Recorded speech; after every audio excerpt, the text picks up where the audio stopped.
Baik. Adik-beradik ada berapa? Seorang? Tak, sekarang anak tunggal. Oh, betul lah.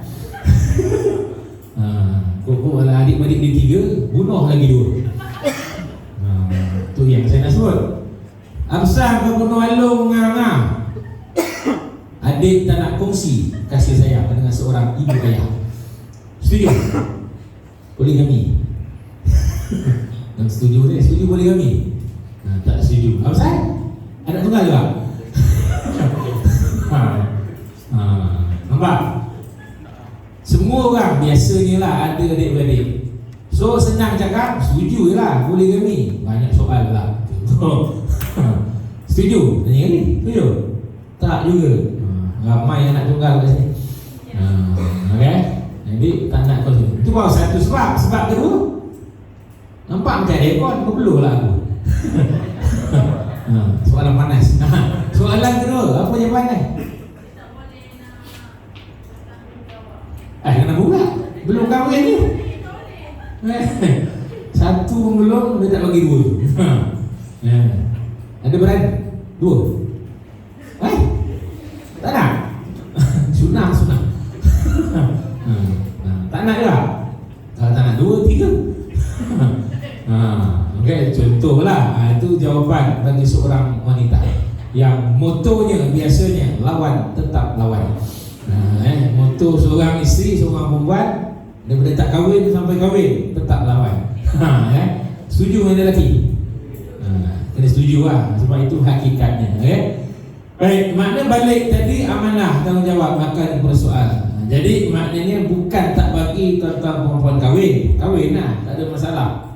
Cuma nak ingatkan, dalam keseronokan berkahwin, tuan-tuan perempuan, ada satu bebanan yang disebutkan tanggungjawab.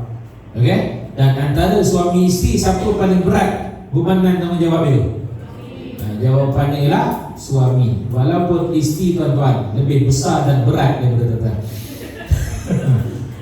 Faham? Jangan terasa pula yang besar-besar kan? Contoh, aku nak bagi faham. Suami berat 60 kilo, isteri 120 kilo.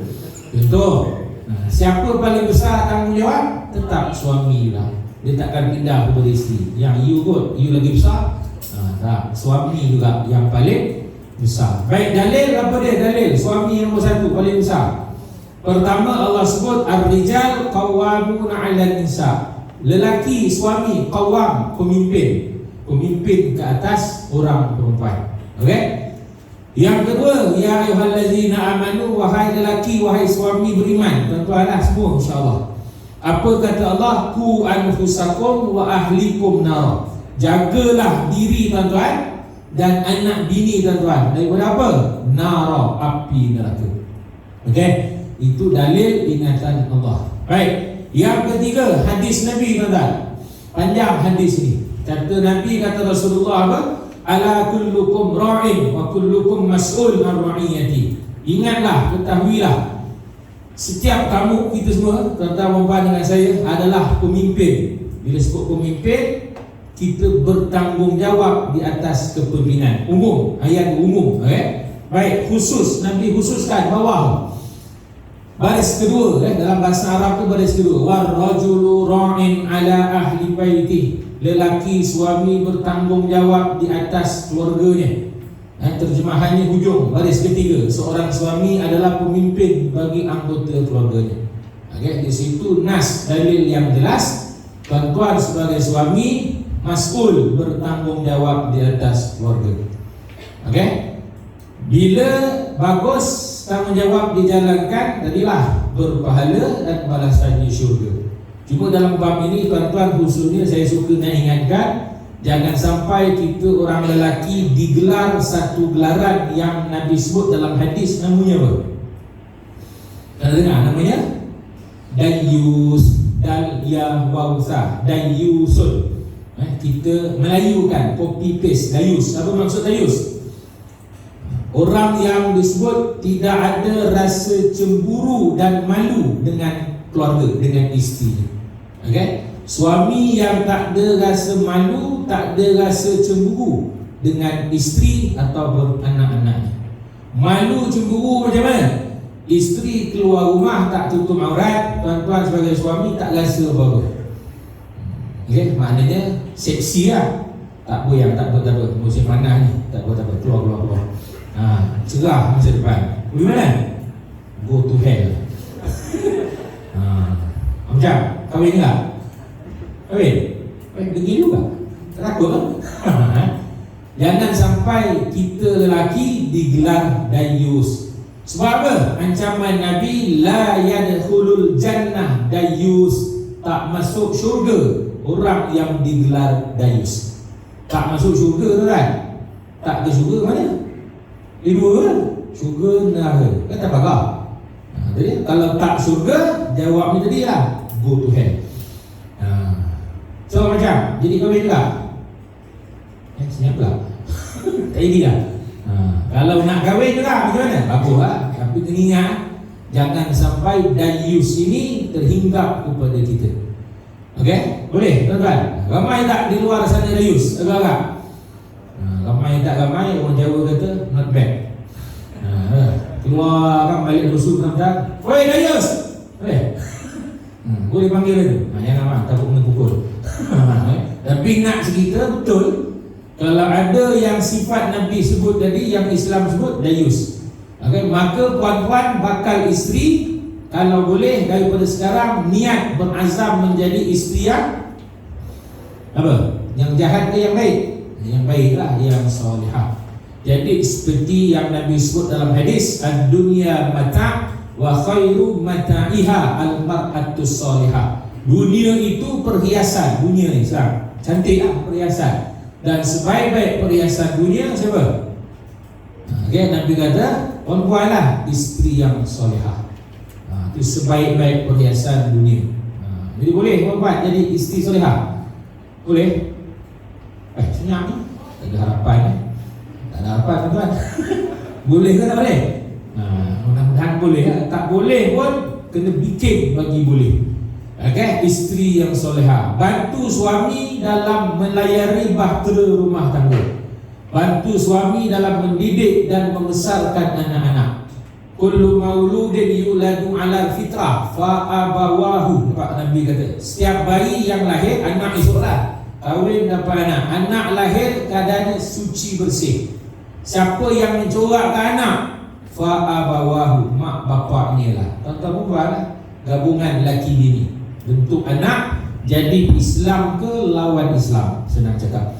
Okay? Jadi niat azam jadi isteri solehah, isteri terbaik. Tuan-tuan bersama jangan sampai menjadi dayus.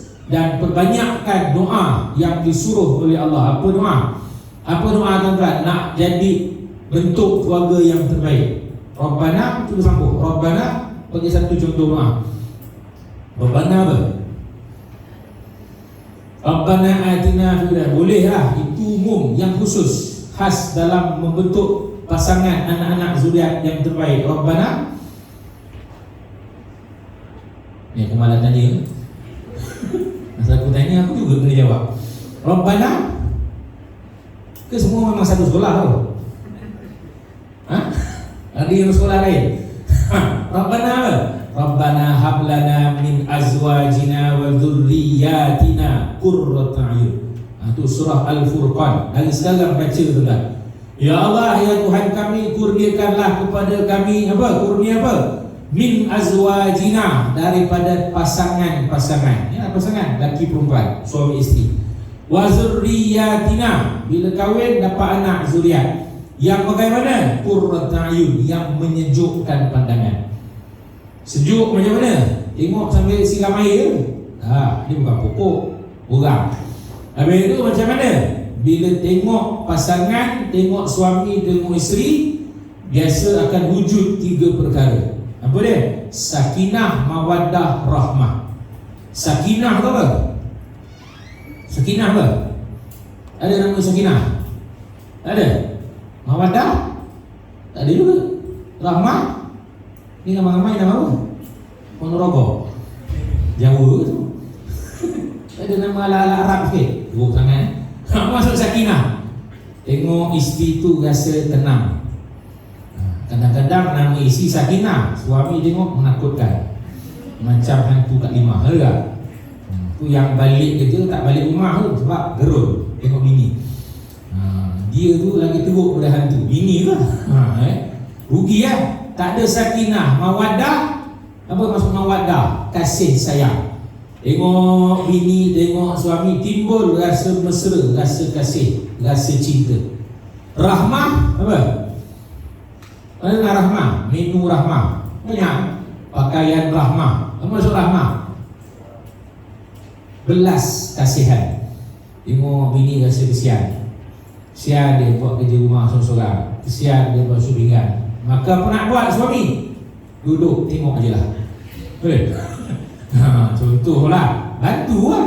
Bantu dia kemas rumah, bantu dia masak, bantu dia jaga anak. Itu sepatutnya ada. Okay? Maka doa-doa juga, ikhtiar usaha ke arah itu mesti kena ada. Okay? Boleh? Ini tadi yang disebut tentang tanggungjawab suami berat besar daripada isteri, namun isteri tolong bantu, tolong bersama suami dalam membentuk satu keluarga bahagia yang biasa kita gelarannya apa? Baiti jannati, rumahku apa? Syurgaku. Okey? Baik. Ringkas, terusnya kita pergi kepada tanggungjawab suami. Saya tak boleh nak cerita semua slide secara terang. Saya ingat daripada penceramah pagi tadi, ada tak slide yang dia skip? Ada, mesti ada punya. Sebab kalau setiap slide nak kena cerita sampai asar tak selesai dah. Tuan pun menyampah tengok saya lama sangat. Okay? Maka saya ada skip. Okay? Tapi dalam slide yang saya skip itu, kalau tuan-tuan rasa nak tanya, apa nak buat? Jangan tanya. Faham? Tanyalah terus maksud saya. Jangan buat tak tahu je. Okay? Baik. Saya terus pancarkan slide yang utama. Kalau rasa nak tanya, tanya. Ada slide-slide yang akan saya skip. Baik, ini dia. Sebab saya suka slide ini, dia bergambar. Tadi ada juga kan tanggungjawab suami, tapi tak ada gambar. Ini senang, mudah faham. Baik, tanggungjawab suami tuan-tuan. Kahwin saja aku terima nikah. Bila start dapat tanggungjawab ni? Selepas akad ke selepas dapat bini? Selepas? Salah, selepas dapat bini. Faham? Selepas agak dapat bini itu maknanya lepas akad lah. Lepas akad dan dapat isteri. Sebab ada pasangan dia dah akad dah, tapi bini dia dapat lambat. Ada tak? Ada? Ada.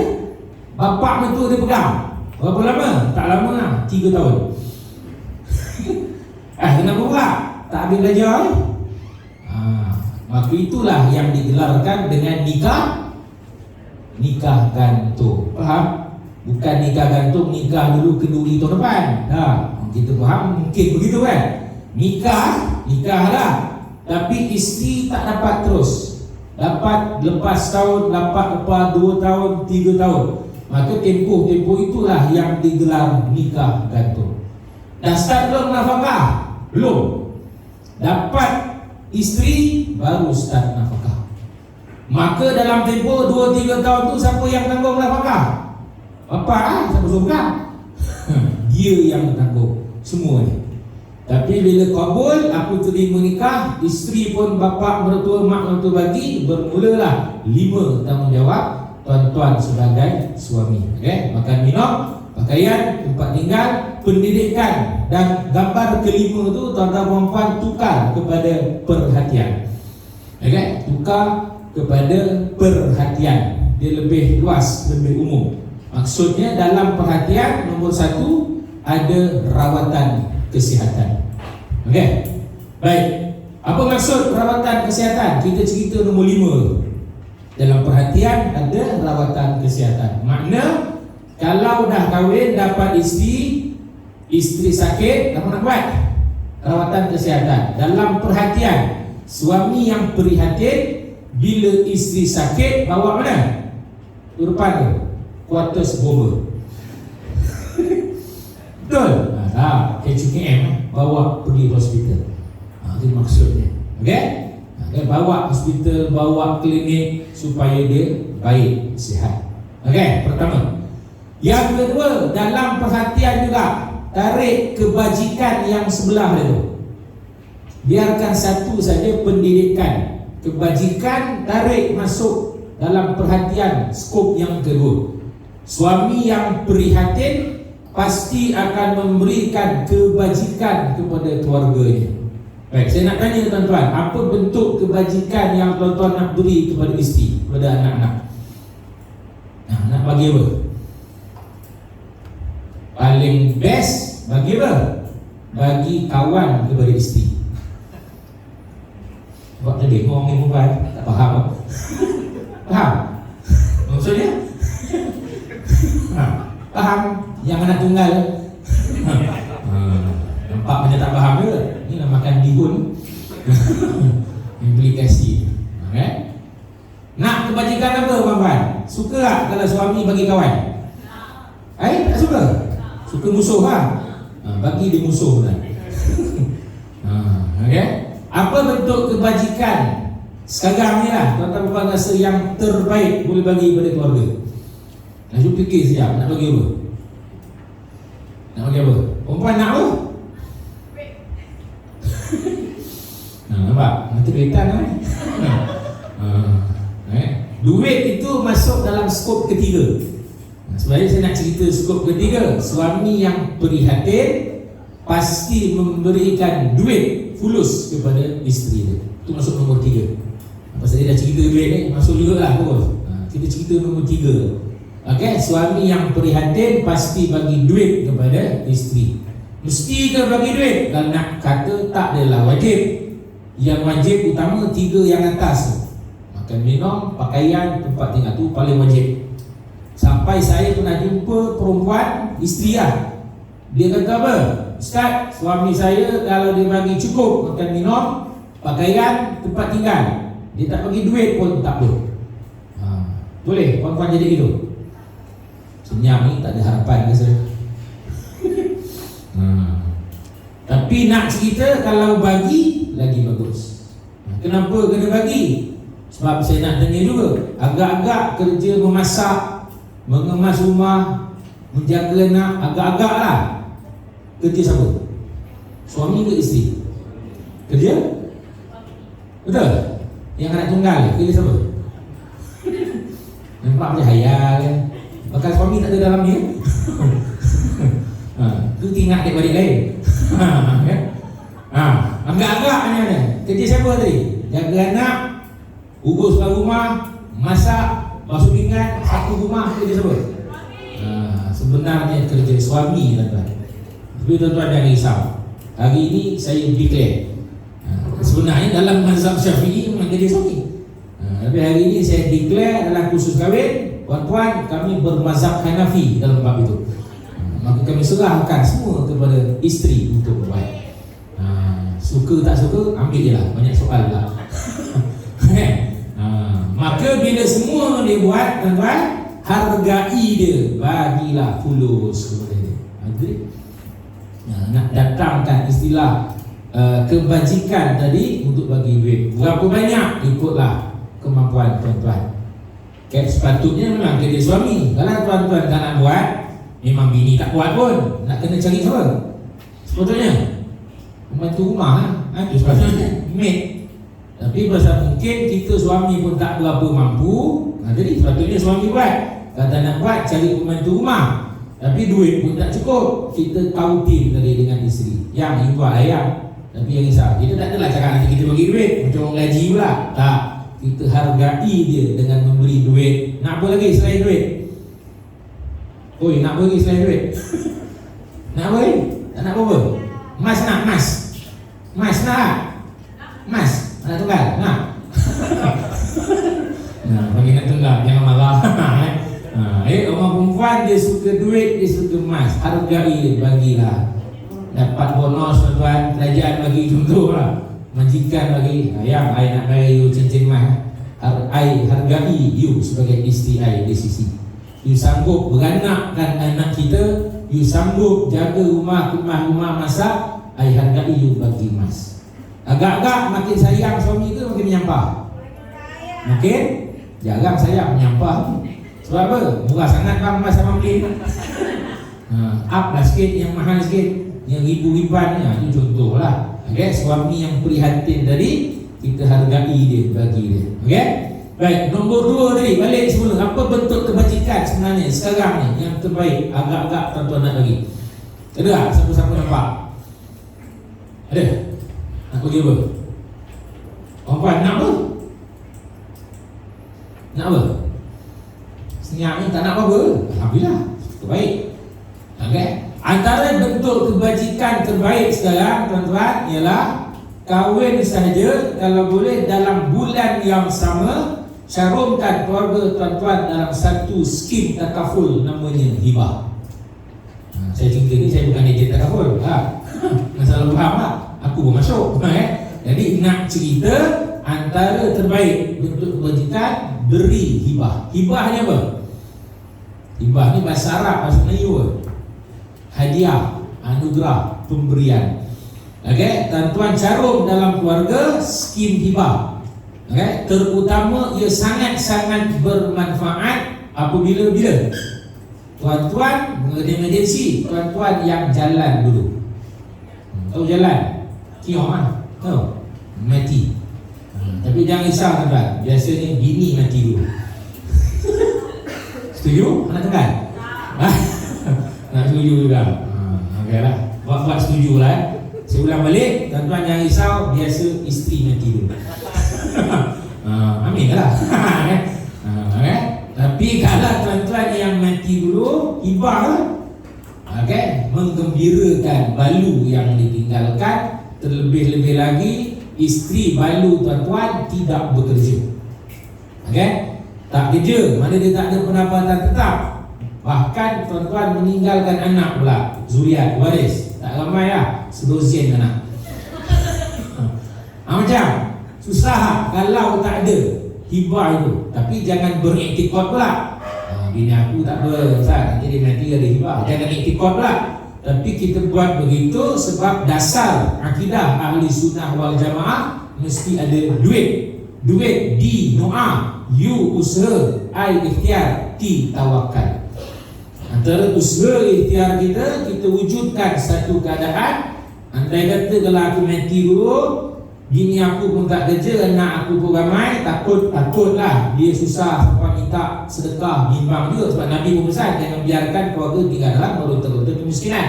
Usaha kita, ikhtiar kita sekarang dah ada dah skim yang Islamik. Okay? Kita masukkan, carumkan takaful hibah. Okay, tuan-tuan, khususnya ini yang sekarang ini saya nampak bentuk kebajikan terbaik bagi suami yang prihatin dan memberi perhatian. Berapa nak bayar? Ikut suka tuan-tuan. Kau tim dengan ejen takaful. Okay? Saya pernah sangat banyak kali jumpa dalam Facebook macam-macam skim takaful hibah. Ada satu tahap kalau suami mati, balu waris dapat suku juta, 250,000. Ada yang dapat setengah juta, 500,000. Barulah rasa sejuk. Ada yang dapat sejuta. Suka mana?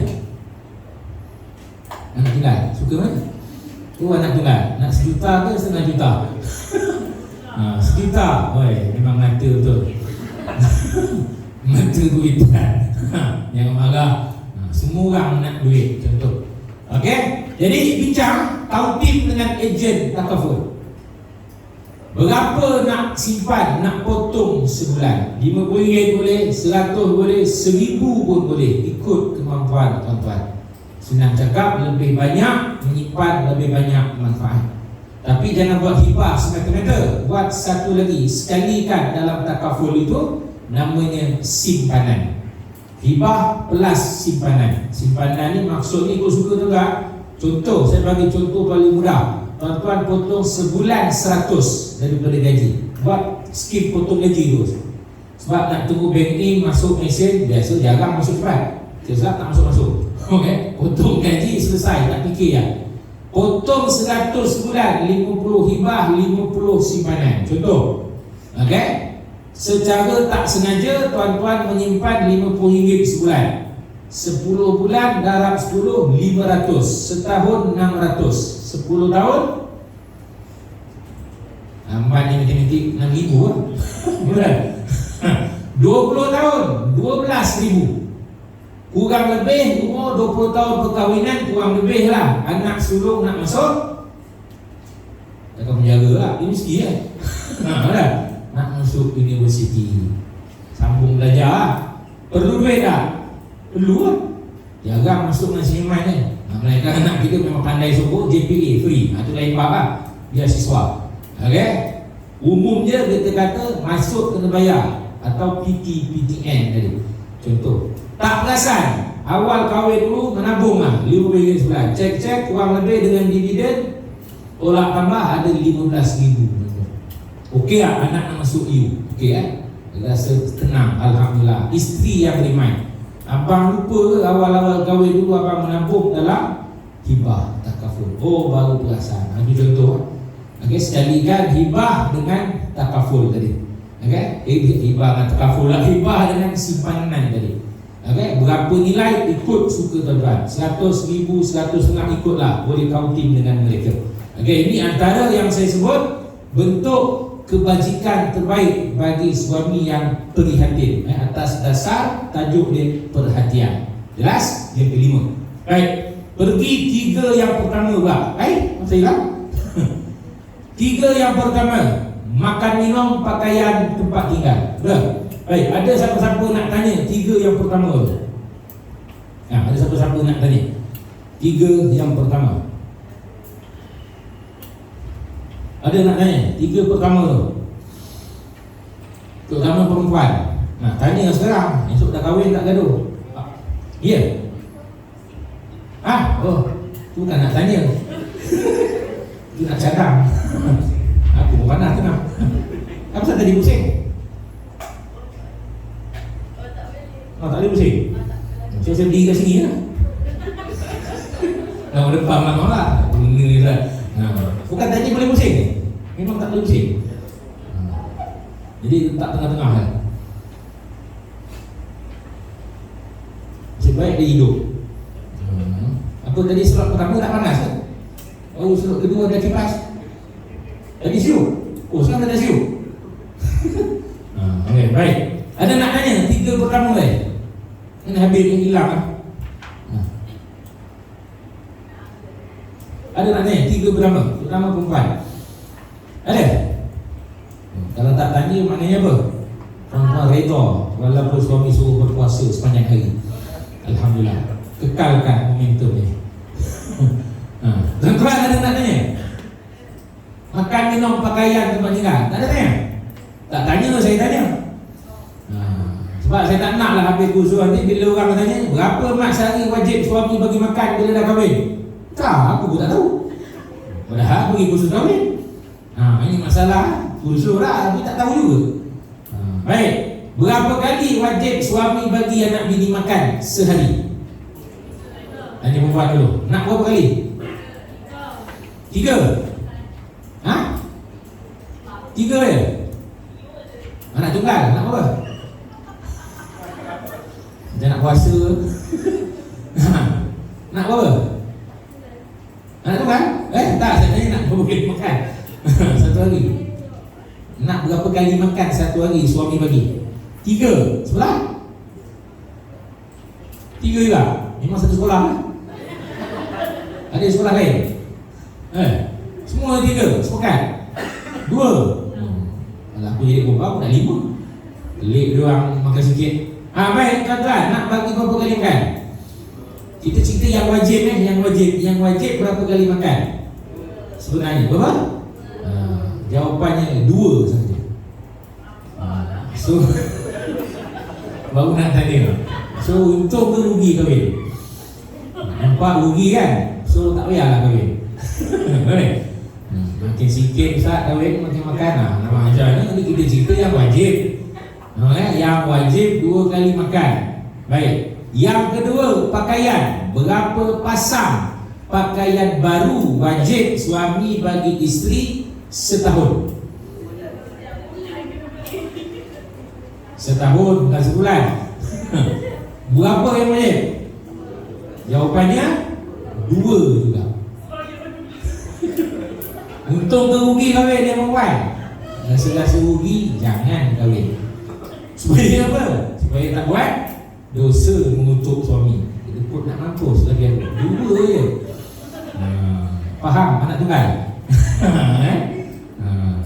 Dua pasang baju setahun, 2 kali makan sehari.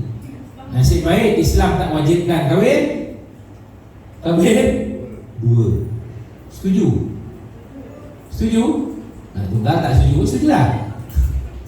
Saya nak kemat pula rasa tiba setuju. Baik. Soalan, kenapa dipandang atau diambil angka 2? Dari mana datang sifir 2 kali makan sehari, 2 pasang pakaian baju setahun? Dari mana datang angka 2? Bukan 3, bukan 4. Siang dan malam. Logik juga. Jawapan lain? Pagi dan petang. Pagi petang. Okeylah, logik juga. Logik lah. Jawapan lain? Sebab Islam ni kata ulama, dia memandang kepada orang yang berpuasa, tuan-tuan. Orang yang berpuasa biasanya makan 2 kali saja. Bila? Sahur dan berbuka. Yang kau makan tani pula Morin sah, yang 3 tadi. Aku jawab balik, bukan semua masjid bagi murid. Okay? Yang wajib biasanya 2. Okay? Sahur, berbuka. Daripada situlah dipandang nilai itu ditarik, mewajibkan suami bagi, selain betul lah siang malam tadi, okay, mewajibkan suami bagi sekurang-kurang 2 kali makan sehari. Ingat definisi tadi, kurang berdosa, lebih 3 kali, 4 kali dapat apa? Pahala lah. Lebih berpahala, kurang berdosa. Okay? Dari mana 2 pasang tadi? Sebab 1 tahun orang Islam raya 2 kali. Okay? Aidil Fitri, Aidil Adha. Ni kongsi pacai minta, Christmas minta, Bali minta, Tay Usam minta, Gawai minta ke? Bang, esok Gawai bang. Kata baju kening lagi. Oh, agama aku ni. Faham ni perempuan? Kahwin tak? Jadi? Kahwin? Alhamdulillah. Jangan minta lah mungkin. Bang, 2 je bang. 2 tu 2 kali gaya. Okay? Aidil Fitri, Aidil Adha. Jelas? Baik, rumah pula. Berapa rumah sekali nak bagi? 2. Nak bagi rumah banyak tak kat suami? Rumah kami ni dengar perempuan lah. Saya tanya balik, suka tak suami kalau ada rumah banyak? Kenapa tak suka?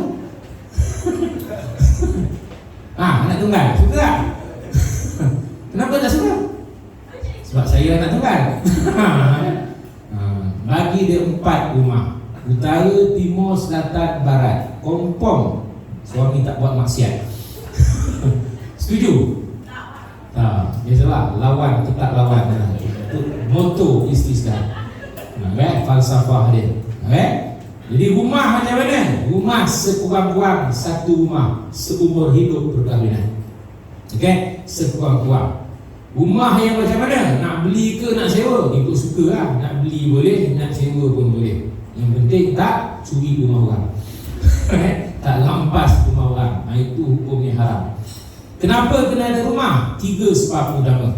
Pertama, untuk melindungkan, menyelamatkan aurat isteri kita, anak kita dari pandangan mata orang awam. Okay, betul? Bro, suka tengok perempuan mandi ke lelaki? Jawab ikhlas. Tak payah jawab pun tak apa, aku tahu dah. Maka orang awam di luar pun sama lah. Dia akan lelaki suka tengok perempuan, perempuan pun sebaliknya. Maka bila ada rumah, jangkanya aurat keluarga kita terjamin lah. Senang cakap, daripada orang mengintai-intai. Okay? Yang kedua, rumah penting perlu sebab cuaca yang tidak menentu. Hujan, hibut, taufan, panas. Okay? Buat ujian sendiri lah. Seminggu ni lepas kursus, jangan rumah, duduk bawah pokok je. Agak-agak mana selamat, mana lebih orang kata happy. Duduk dalam rumah ke rumah? Dalam rumah ke rumah. Rumah ke bawah pokok? Rumah lah. Okay? Selamat daripada cuaca yang tak menentu tadi. Dan yang ketiga, supaya apa? Menyelamatkan keluarga daripada serangan binatang-binatang berbisa. Seperti apa? Ular, lipan, kala dan sebagainya. Maka bila ada rumah, jangka yang lebih selamat daripada duduk bawah pokok. Betul tak? Iaitu 3 matlamat utama rumah. Cuma dalam banyak-banyak nafkah tadi, tuan-tuan puan, rumah inilah yang saya nak cadangkan. Tolong bincang dengan pasangan bila? Sebelum kahwin. Sekarang sebelum kahwin bincang isu rumah. Yang lain-lain tadi 4 dah kahwin bincang tak apa, tapi rumah saja bincang sebelum kahwin. Sebab apa?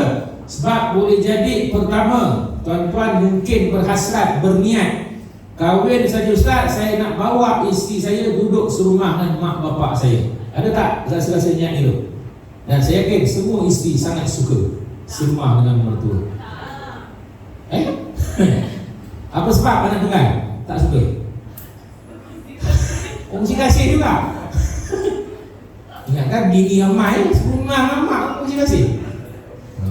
Orang sebelah cuba kasih lagi, panas kan? Buat demam ini. Afzal, jealous, bini lah, suami lebih ke mak. Habis tu berkongsi kasih macam mana? Macam mana agak-agak? Apa sebab perempuan rasa tak happy serumah dengan mertua? Apa yang tak selesa? Kena tendang mak mertua dulu. Apa sebab tak selesa? Pertama, apa sebab? Bagi contoh sikit. Kahwin biasa lah. Biasa. Apa nak sebut? Nak tunggal? Tak privacy ke? Tak privacy. Baik, apa privacy yang nak dicari sangat? Pertama mungkin persoalan aurat. Contoh lah, aurat. Baik, bila dah kahwin, ada isteri ada suami, tuan-tuan, puan-puan, ada batasan aurat tak? Ada batasan aurat tak laki bini?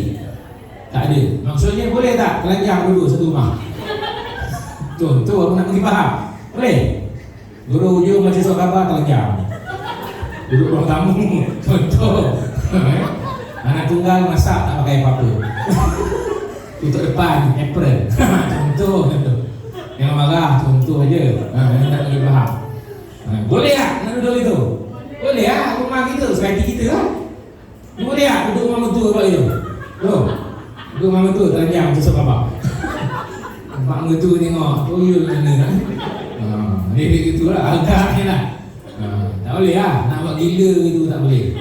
Agaknya. Jadi maka bila ada rumah lebih selesa. Masih gila. Tapi sebab itu tadi saya sebut bincang sebelum kahwin. Atau boleh jadi sebaliknya, puan-puan pula cadang tarik suami duduk serumah mak bapak puan-puan. Ada tak yang sudah saya hidup? Boleh jadi ada, contoh. Atau boleh jadi nombor 3, tuan-tuan puan-puan cadang kahwin aja nak menumpang rumah adik-adik sebelah mati kan? Boleh jadi juga. Atau nombor 4, bercadang kahwin aja PJJ, duduk jauh-jauh. Seorang tepung, seorang kalakong, contoh. Atau boleh jadi nombor 5, cadang kahwin aja, Ustaz, kami nak duduk bawah jambatan. Boleh jadi juga. Ini gila babi punya orang lah. Dia tak nak ada rumah, duduk bawah jambatan je, free. Contohlah. Sebab itu saya cakap, saya cadang bincang sebelum kahwin supaya tuan-tuan kahwin saja tahu dah nak tuju nak pergi mana. Okey, jelas? Kita tolong Mustia. Tak ada slide, tak keluar. Dia macam kat sana dulu, dia hilang tiba-tiba. Okey? Baik. Okey? Rumah selesai. Ada lagi nak tanya? 3 pertama sebelum saya masuk nombor 4, pendidikan. Ada nak tanya? Tak ada? Semua faham? Aku malah nak tanya. Husnuzon. Tak ada? Baik, nombor 4, pendidikan. Baik, agak-agak tuan-tuan puan-puan, apakah bentuk pendidikan yang wajib suami bagi kepada isteri? Pendidikan apa? Pendidikan jasmani ke seni? Pendidikan apa? Pendidikan apa dia? Agama, atau istilah sekarang namanya pendidikan. Istilah sekarang pendidikan bukan pendidikan Islam kan? Cuba tak sebut pendidikan moral. Pendidikan apa? Pendidikan rohani. Pendidikan apa? Rohani malah rohana. Pendidikan apa? Fardu ain. Nah, itu jawapannya. Pendidikan fardu ain. Ada nama ain? Okey? Ada tunggal ain ke? Fa, tak ada juga. Yang ramai nama apa ni? Meroboh. Apa maksud fardu ain? Tuan-tuan. Ain apa maksud ain? Mata. Semua orang ada mata. Atau kalau kita keluar jumpa orang buta, ada mata tak? Ada, cuma tak nampak je. Maksudnya setiap orang wajib buat apa yang diwajibkan oleh Allah, yang diistilahkan mukallaf. Bila disebut mukallaf, wajib buat. Paling utama apa? Solat lah paling utama. Sembahyang yang merupakan tiang agama. Okey? Baik. Jadi fardu ain, apa maksud fardu ain? Saya ambil satu maksud ulama besar. Nama ulama besar ini Habib Abdullah Al-Haddad. Dia sebut dalam kitab dia, kitab tasawuf, nama kitab itu Nasihat Agama Wasiat Iman. Ada satu bab pengarang sebut ilmu fardu ain. Apa maksud fardu ain? Ilmu yang mengesahkan, yang membenarkan dua perkara. Tuan-tuan, dua benda, dua perkara. Apa dua itu? Islam, iman Islam. Tidak ada ilmu yang mengesahkan Islam dan iman kita melainkan wajib mengajar atau belajar fardu ain. Okey? Dan kalau tuan-tuan puan-puan tanya saya, apakah subjek fardu ain itu? Siapa nak jawab? Subjeknya apa? Matematik ke, sains ke, geografi? Apa subjeknya? Fardu ain. Nah, siapa nak jawab? Jadi slot pertama apa? Bincang jadual. Betul? Dalam tasawur tadi, awal-awal slide ada 3 bulatan. Kalau tak tidur apa dia? Pertama, akidah. Kedua, syariat. Ketiga, akhlak. Itulah subjeknya. Akidah, tauhid, syariat, fiqh, akhlak, tasawuf. Wajib seorang suami mengajar isteri tauhid, fiqh, tasawuf. Macam baru jadi kahwin. Standby lah 3 ni. Nak ajar isteri tauhid, fiqh, tasawuf. Ustaz nanti lagu lah, aku tak pandai. Betul kan? Kalau ada suami yang tak pandai macam mana? Tak boleh nak mengajar macam mana? Jangan risau. Ulama sebut kitab tadi. Kata pengarang kitab, kalau suami tak mampu, tak pandai, macam-macam lah, tak boleh nak mengajar isteri 3 subjek tadi. Pengarang kitab kata apa? Izinkan, benarkan isteri tadi keluar rumah untuk belajar. Ingat tu tuan-tuan, izinkan. Senang cakap bagi lesen lah. Ya, start hari ni, I dah didik suami you, I izinkan you keluar rumah. Tapi bukan boya-boya. Gimana? Carilah mana-mana kelas fardu ain yang ada di sekitar rumah kita. Umumkan, bagi dia lesen benaran. Puan-puan yang diberi lesen itu jangan ambil kesempatan lah. Keluar pergi mana? Pergi Sogo, pergi Alamanda, pergi Pavilion. Macam cerita Piramdi masa-masa ni keluar sikit punya baik, balik pun baik, tengah-tengah kelab malam. Piramdi dah ajar lah. Maknanya jangan buat begitu. Bagi dia pelepasan, izinkan. Sebab kalau tuan-tuan tak buat, dah lah tuan-tuan tak nak ajar. 1, tuan-tuan tak bagi keluar pula. 2, bimbang implikasi itu isteri di akhirat kelak dia mengadu kepada Allah Subhanahu wa taala. Ya Allah, inilah si fulan dulu yang menjadi suami aku sewaktu di dunia. Dialah suami aku, dialah orang yang tak mengajar aku apa-apa, bahkan tak bagi aku keluar rumah pun belajar. Sehingga akhirnya aku jadi jahil, bodoh, tak tahu nak tutup aurat, tak tahu nak wuduk untuk solat. Contoh, isteri boleh mengadu kepada Allah. Tuan-tuan waktu itu boleh jadi tinggal sedepa sehasta nak masuk syurga. Tiba-tiba isteri mengadu kepada Allah begitu. Agak-agak ke mana tuan-tuan pergi? Pandai, betul. So macam tuan-tuan, jadi kahwin? Senyap pula. Macam tak jadi lah, jangan tak jadi. Kahwin tetap kahwin, tapi nak cerita, nak sebut besar tak tanggungjawab suami? Besar tak besar, orang Jawa kata not bad. Understand? Itulah hakikatnya. Sebab tadi saya kata kalau biar akhirnya isteri jadi jahil dan tak mustahil suami jadi dayus. Akhirnya siap-siap dua-dua kena apa? Waliyahzubillah min zalik. Jadi sebab itu perkara ini jangan orang kata diambil remeh. Jangan buat tak tahu je. Kena ambil tahu. Okey, kena ambil tahu, kena berikan penekanan. Dalil tadi lah, ku anfusakum wa ahlikum nar. Okey, jaga diri kamu dan ahli keluarga daripada api neraka tadi. Sebab itu isteri tadi saya pesan dah, tolong berazam, berniat, berhasrat menjadi isteri yang solehah. Bantu suami. Abang ni lah tak pandai sangat abang, bagilah saya jual ke surau, ke masjid. Senang, ilmu Fanu'ain sekarang kalau di Lembah Kelang banyak ada dah di masjid surau. Dalam kuliah maghrib, kuliah subuh, kuliah duha, semua tuan-tuan kuliah-kuliah itu terasnya ialah ilmu Fanu'ain. Dia takkan lebih dari jauh-jauh bab itu, takkan lebih. Itulah kelompok dia membincangkan persoalan semayang, najis, aurat dan sebagainya. Okey, jelas setakat ini. Ada nak tanya sebelum pergi tanggungjawab isteri pula? Ada? Alright. Perempuan, tak ada tanya? Anak tunggal boleh terus? Okey, bagus, alhamdulillah. Baik, tanggungjawab isteri, suami selesai. Yang batin ni nak tanya tak? Yang batin jangan terbayang seks, jimat semata-mata. Semua ini dalam erti kata batin termasuk apa tuan-tuan? Berakhlak mulia, lemah lembut kepada isteri. Itu juga termasuk nafkah yang batin. Okey, baik. Pergi terus tanggungjawab isteri. 5 tanggungjawab suami, 5 tanggungjawab isteri.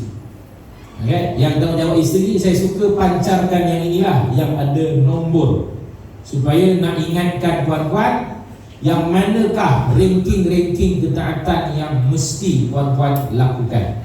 Okay? So yang perempuan faham tak gambar ni, slide ni? Kenapa ada nombor? Nak menunjukkan apa? Ranking ketaatan. Maknanya nombor 1 wajib taat kepada Allah dan Rasul. Yang ini tak boleh lawan. Dalil, ya ayyuhallazina amanu atiullah wa atiur rasul. Yang beriman, taat kamu kepada Allah, taat juga kepada Rasul. Ini ketaatan yang tak boleh kita lawan, tak boleh kita sanggah, wajib. Okey? Selepas itu nombor 2 wajib taat kepada suami. Barulah yang ketiga puan-puan, ibu bapa puan-puan sendiri. Nampak?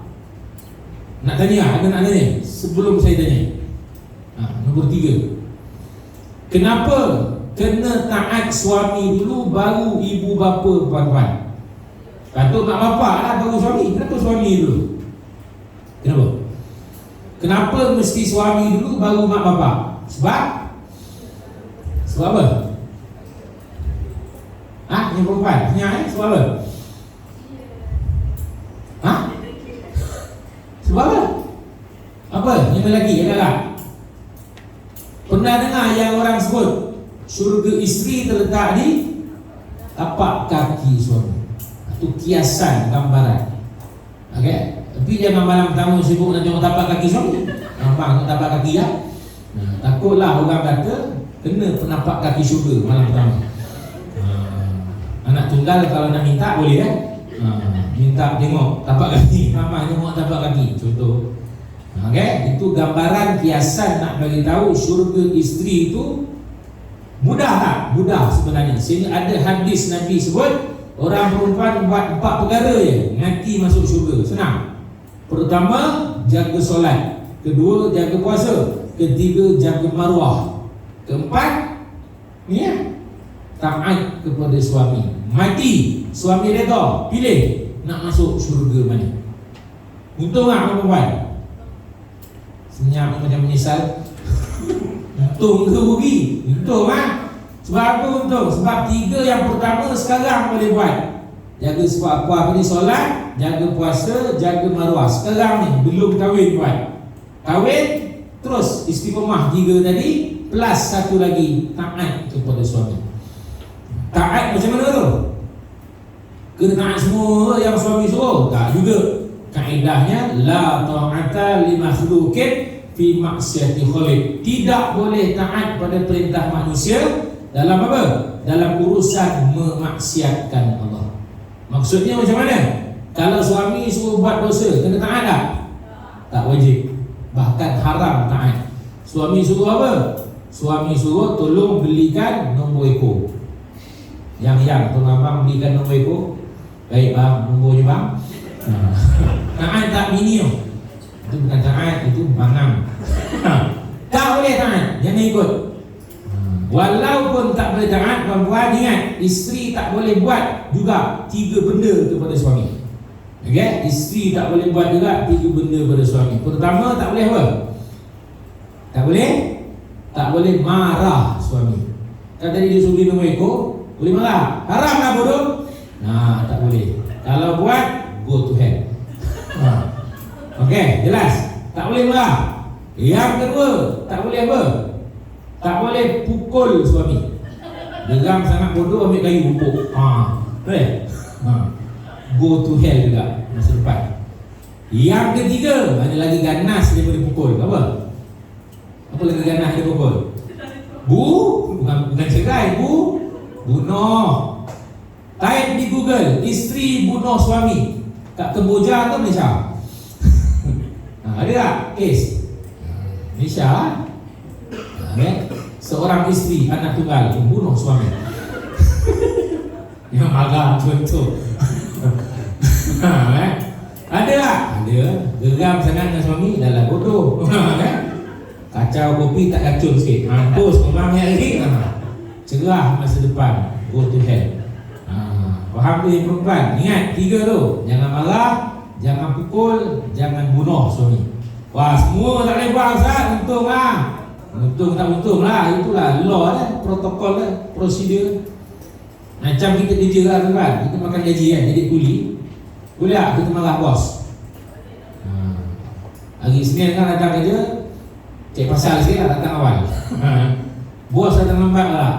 Kita panggil, wahai bos, sini tak? Abu Hamad, kenapa lambat? Tuan-tuan buat 3 hari betul-betul. Tengok hari keempat apa nasib. Tak boleh marah.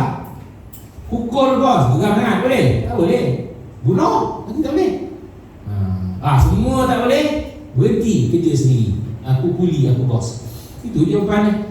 Senang, tak setuju jangan kahwin. Duduk seorang-seorang sampai mati lah ayat dia. Bila kahwin, itulah prosedurnya. Kena taat kepada suami. Tapi ulang balik, suami tak boleh marah, tak boleh pukul, tak boleh bunuh. Tapi jangan risau, perempuan. Ada satu benda boleh buat pada suami dan suami tak boleh marah pun. Boleh buat apa? Anak tunggal. Boleh buat apa dengan suami? Boleh? Yang ini suami tak boleh marah pun kalau isteri buat. Boleh apa? Boleh apa? Suami kerap beli nombor ekor, suami kerap tak semayang, suami kerap itu ini buat dosa lah. Isteri boleh apa? Untuk cerai. Cepatnya nak bercerai. Tak nak hibah tadi. Boleh apa? Piramli kata apa? Aku bukan marah, tapi nasihat. Nasihat lah. Bukan saya nak ambil kata Piramli tu. Tak. Nabi sebut dalam hadis, ad-dinun nasihat. Agama itu nasihat. Nasihat kalau suami tu. Maknanya saya nak sebut, jangan biarkan suami itu hanyut dengan maksiat dan dosa. Kena nasihat. Yang ni tadi yang saya kata, suami tak boleh marah. Sebab Nabi yang suruh nasihat. Bahkan Allah sebut dalam Quran, wa zakir fa inna zikra tanfa'ul mu'minin. Dan ingat mengingatilah kamu. Nasihat lah kan? Sebab apa? Sebab nasihat itu, ingat mengingati itu, kata Allah, memberi manfaat bagi orang yang beriman. Kita beriman, maka betul. Sebab itu disuruh juga watawasaw bil haq watawasaw bis sabr, berpesan-pesan dalam kesabaran dan kebenaran. Ingat cuma kaedahnya macam mana nak nasihatkan suami. Tadi surat pertama selain tasawur apa? Selain tasawur tadi yang dah sudah apa? Kita tasawur ya tadi. Tasawur dia satu. Terus tunjuk saya. Nanti akan ada satu surat ceramah tuan-tuan, nama surat itu komunikasi suami isteri. Okey? Baik, di situ diajarkan bagaimana nak nasihatkan suami tadi. Antara pertama disebut kaedahnya dengan qaulal layyina, berkata dengan lemah lembut. Qaulal layyina, Nasihatkan suami. Ayat umum Allah sebut tuan-tuan dalam Quran, ud'u ila rabbika sabili rabbika bil hikmah wal mau'izatil hasanah. Disuruh kita berdakwah kepada Allah dua cara, bil hikmah dengan bijaksana, dan wal mau'izatil hasanah, peringatan yang baik-baik. Okey. Baik, bijaksana ni macam mana? Kaedahnya tadilah qaulal layyina, dengan bercakap lemah lembut. Baik, apa masalah suami? Contoh, suami saya Ustaz rajin tinggal semayang. Orang rajin semayang, rajin tinggal. Subuh ke, zuhur ke, asar ke, rajin tinggal. Baik, apa nak buat? Nasihat. Antara cara terbaik yang Nabi sebut, nasihat dengan lemah lembut. Cakap baik-baik lah maksudnya. Macam mana cakap lemah lembut? Cakap lemah lembut, abang, kulit abang ni dah kebal sangat, dia nak masuk neraka. Sebab saya tengok hari-hari you tak semayang. Suami yang dengar agak-agak apa perasaannya? Silap-silap dalam hati, celaka bini aku. Silap-silap, dia kata aku nak masuk neraka. Contohlah. Mana kalau dia cakap begitu, timbul kesedaran pada diri suami macam tu, maknanya bagus lah, cantik lah, lembut menikam kalbu, kena lah, tepat. Suami pun yelah semayang lah, contoh. Jadi cakap dengan lembut, cakap dengan baik. Itu kaedah, okay? Bil hikmah. Yang kedua, mau'izatil hasanah, dengan apa? Ingatan yang baik. Selitkan di dalam ingatan yang baik itu at-targhib wat-tarhib, galakkan dan ancaman. Galakkan suami semayang, bang, semayang, masuk syurga bang. Galak, ancam, sama juga. Ancam suami, abang tak semayang neraka bang. Ada galak, ancam, pro kontra. Galak, semayang bang, tiang agama, pahala, masuk syurga. Ancam, abang tak semayang neraka bang, go to hell. Orang putih pun apa, dia faham. Kalau hafal dalil lagi bagus. Kata Allah apa? Masalakakum fi saqar qalu lam nakum minal musallin. Allah sebut bang dalam Quran, kalau tak semayang masuk neraka saqar. Apa nak mampus? Contoh. Remind dia tadi. Bil hikmah wal mau'izatil hasanah. Okay? Itu contoh. Kena bercakap dengan lemah lembut. Sebab kalau tuan-tuan hayati nanti dalam surat komunikasi, ayat qaulal layyina itu adalah diambil daripada perkataan Quran. Perkataan dalam Al-Quran, qaulal layyina. Ayat itu Allah tuju kepada dua nabi, tuan-tuan. Nabi yang berjumpa dengan satu orang yang sangat zalim, jahat, namanya Fir'aun. Nabi siapa yang menjumpa Fir'aun, tuan-tuan? Yang berdakwah kepada Fir'aun, Nabi Musa dan dua nabi.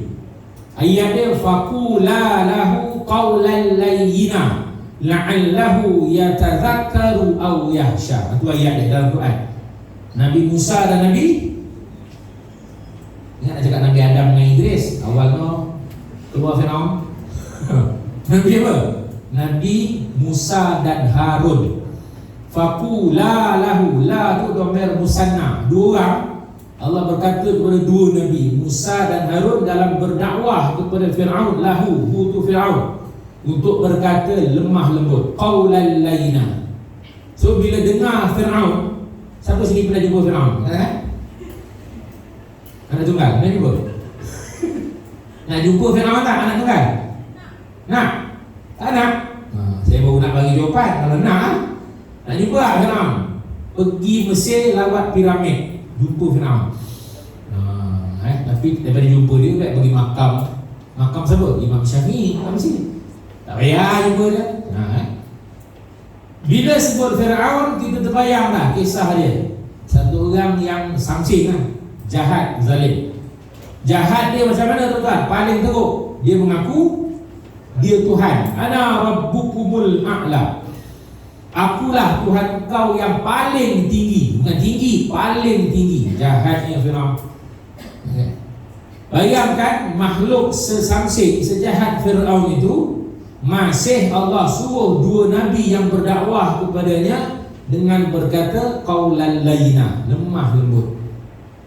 Baik, saya nak kaitkan puan-puan. Agak-agaklah kelak kalaulah suami perempuan ni nakal, contoh, agak-agak sampai tak taraf kenakalan dia tu macam Firaun atau lebih daripada Firaun. Sampai tak?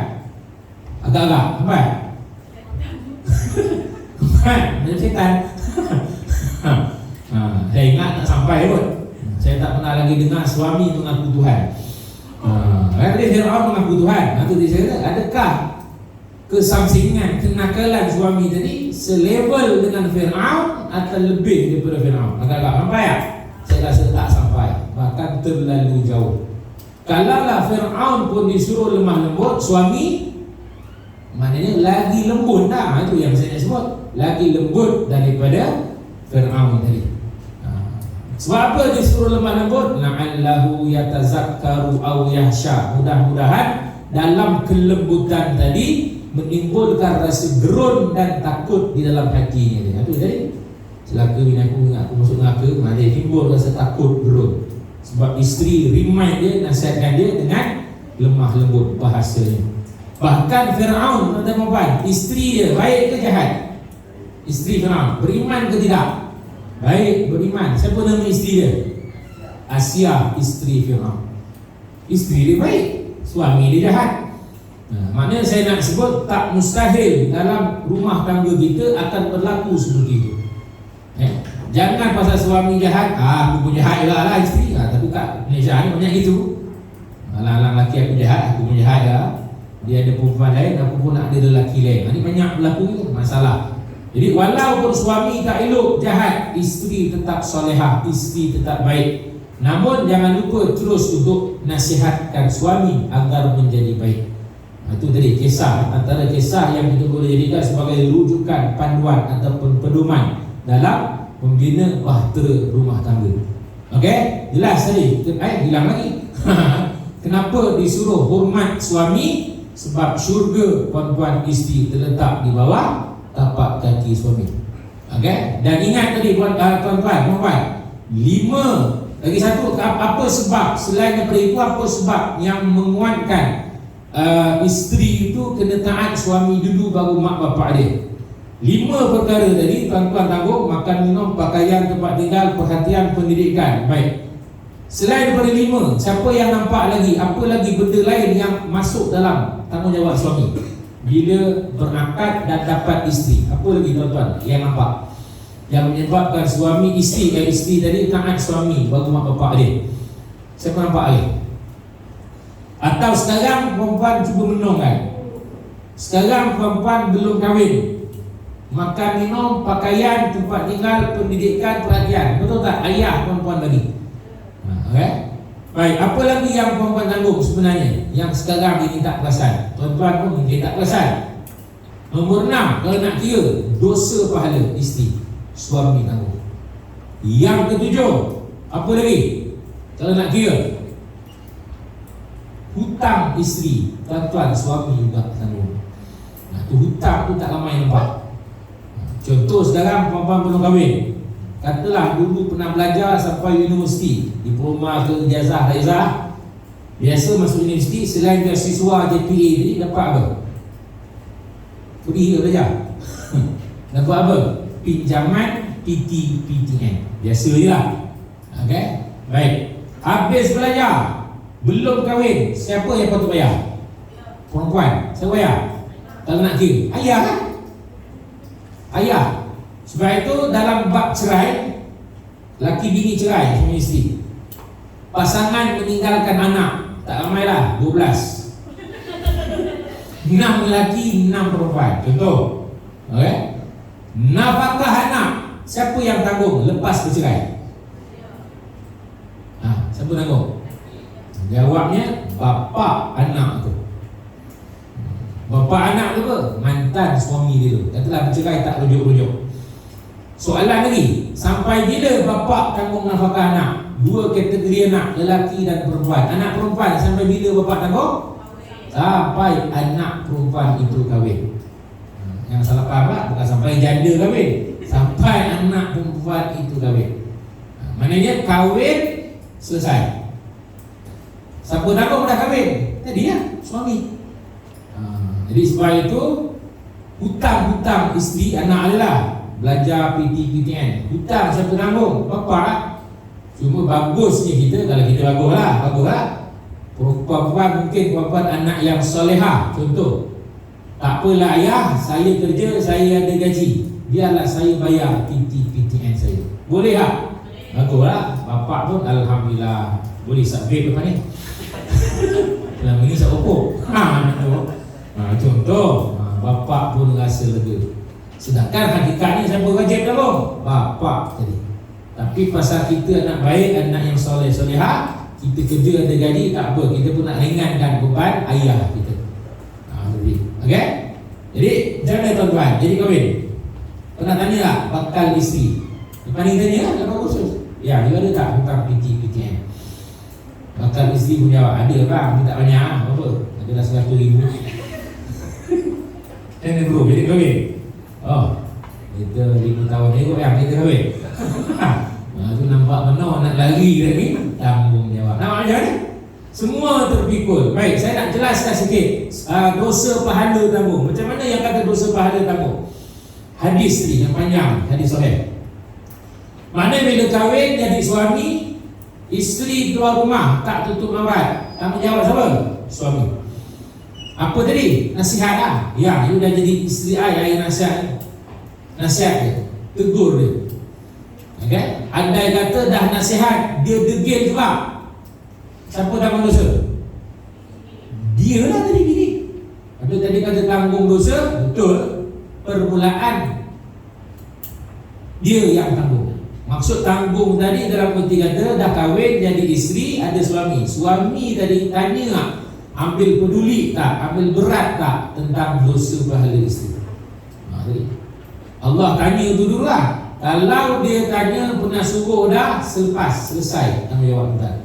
Tapi kalau tuan-tuan buat tak tahu je, buat abai je, masuk grup GTV, geng takut bini, takut nak tegur, nasihat, takut kena tidur luar, contohlah.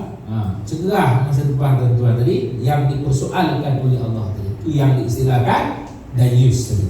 Tapi bila dah nasihat, dah ingatkan apa? 3 ditingkatkan isteri nusyus. Nasihat, pisah tempat tidur. Yang ketiga apa? Dalam Islam apa dia? Nasihat, pisah tempat tidur. Pisah tempat tidur ni jangan salah faham, masih satu bubuk, satu rumah, lain bilik. Okey? Satu lagi yang ketiga apa? Boleh? Apa? Boleh apa? Jawab nak takut-takut. Boleh pukul isteri. Macam anak tunggal, takut tak boleh pukul? Dia suka. Jangan risau, walaupun ayatnya boleh pukul isteri, jangan risau perempuan. Pukulan dalam syarak bukan mencederakan, apatah lagi membunuh. Okay? Pukulan mendidik. Macam mana pukulan mendidik? Ibarat kata hujung tawel, hujung kain, tuan-tuan gumpalikan. Gumpalan itu hayun pukulkan ke buntut isteri. Kena buntut isteri. Apa kata anak tunggal? Tak sakit pun. Biasalah motonya, lawan tetap lawan. Memang tak sakit. Nak bagi ingat, bila perempuan dah kena pukul, ingat lah, ranking yang ketiga dah. Selepas gagal suami nasihat, gagal juga walaupun dah hasil di tempat tidur, tak ada perasaan apa-apa, pukul, degil juga. Lepas tu nak buat apa? Degil juga. Cerai ke? Tak. Anak tunggal dia buat cerai terus. Pergi ke pejabat agama, dapat khidmat nasihat. Pergi jauhi, cari bahagian perkahwinan, ada satu unit runding cara atau counselling, dapatkan khidmat nasihat secara FOC. Baru boleh jadi orang lain nasihat agaknya, baru isteri nak ikut. Sebab suami pun bukan bagus sangat. Contoh, kadang-kadang dia lawan, dia je lah, lawan tak lawan, dia akan pedikai sampai dia rasa puas hati tadi. Okay?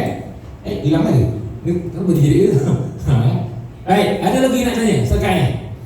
Ada lagi nak tanya tentang, baik, bila banyak sangat ni tanggungjawab suami kan, hutang apa semua nak jaga. Adilnya Islam itu menjadikan suami itu wajib perempuan taat dulu sebelum ibu bapa perempuan. Itu adilnya Islam. Okay? Bukan kata taat mak bapak lepas suami itu boleh kurang ajar mak bapak. Tak, tetap taat juga macam biasa, cuma ranking ranking ketaatan itu suami diutamakan, barulah ibu bapa tadi. Okey? Jelas? Ada lagi nak tanya? Dalam hal ini tak ada? Baik, saya terus pergi tanggungjawab bersama. 8 tanggungjawab bersama. Tuan-tuan. Okey, 8 tanggungjawab bersama. Baik, yang perempuan dulu. Daripada 8 perkara ini ada tak mana-mana yang nak tanya? Daripada 8. Apa ni? Satu belas. Berarti baru. Cepat ke? Tak apa, kita tak dengar azan. Jauh. Yang perempuan ada nak tanya? Tak ada? Oh, hebat Yang lelaki? Agak-agak perkataan mana yang rasa pelik, tak pernah jumpa? Hari ni baru pertama kali dengar. Contoh. Nombor 4. Anak tunggal jawab. Jadi tak nak tanya kan? Apa maksud nombor 4? Ada lagi jawapan. Lawan ke tak lawan? Orang sebelah cerita sikit dia tak nampak. Apa maksud nombor 4? Apa bunyi nombor 4? Ada siapa nak jawab nombor 4 tu apa? Menghormati persemendaan. Dah dengar lah apa dia jawapan? Siapa dapat? Harta? Dah bukan, harta lain, ada harta tu. Nombor 7 tu harta. Apa maksud persemendaan? Ada yang dapat? Baik, jawapannya keluarga, itu jawapannya. Keluarga, tak faham? Family. Cuma putih faham? Menghormati keluarga. Baik, keluarga macam mana? Tengok slide tuan. Maksud persemendaan umum lah apa? Nampak? Keluarga, tak kisahlah sama ada sebelah suami ke, sebelah isteri ke, yang terdiri pada siapa? Mak bapak, mertua, adik-adik, nenek semua. Paling bahaya siapa gambar-gambar itu? Ipar duai. Paling bahaya, terutama ipar duai yang berlainan jantina. Kedua bahaya, pembantu rumah. Ketiga bahaya zaman sekarang, tukang kebun, pengawal dan sebagainya. Itu sekarang istilah-istilah bahaya lah. Itu semua masuk dalam erti kata family, keluarga atau persemendaan. Baik, salah tak duduk serumah dengan orang? Tak salah, sebab itu menghormati. Cuma kita kena faham batasan-batasan penghormatan. Baik, antara jawapan pada persoalan awal saya tadi, kan tadi saya tanya, perempuan suka tak duduk serumah dengan keluarga mertua? Suka tak? Tak suka. Paling utama, privacy tadi. Baik, bagus lah, tak apa. Antara lain, inilah jawapannya. Sebab apa? Susah nak jaga bawah tu. Keluar hukum bawah tu, susah nak jaga batasan aurat dan adab pergaulan. Itu sebenarnya. Bayangkan perempuan duduk serumah dengan mertua, suami ada adik-beradik lelaki, tak ramailah 10 orang. Tenang tak nak duduk rumah mertua? Tak tenang, nak berak pun takut. Suami tak ada keluar pergi kerja pun takut juga. Akhirnya apa berlaku? Perempuan terpuruk dalam bilik. Dah ipar duai anggap sombong lah. Bang, bini kau ni sombong betul, tak keluar-keluar rumah. Jawapan dia bukan sombong, mangkuk.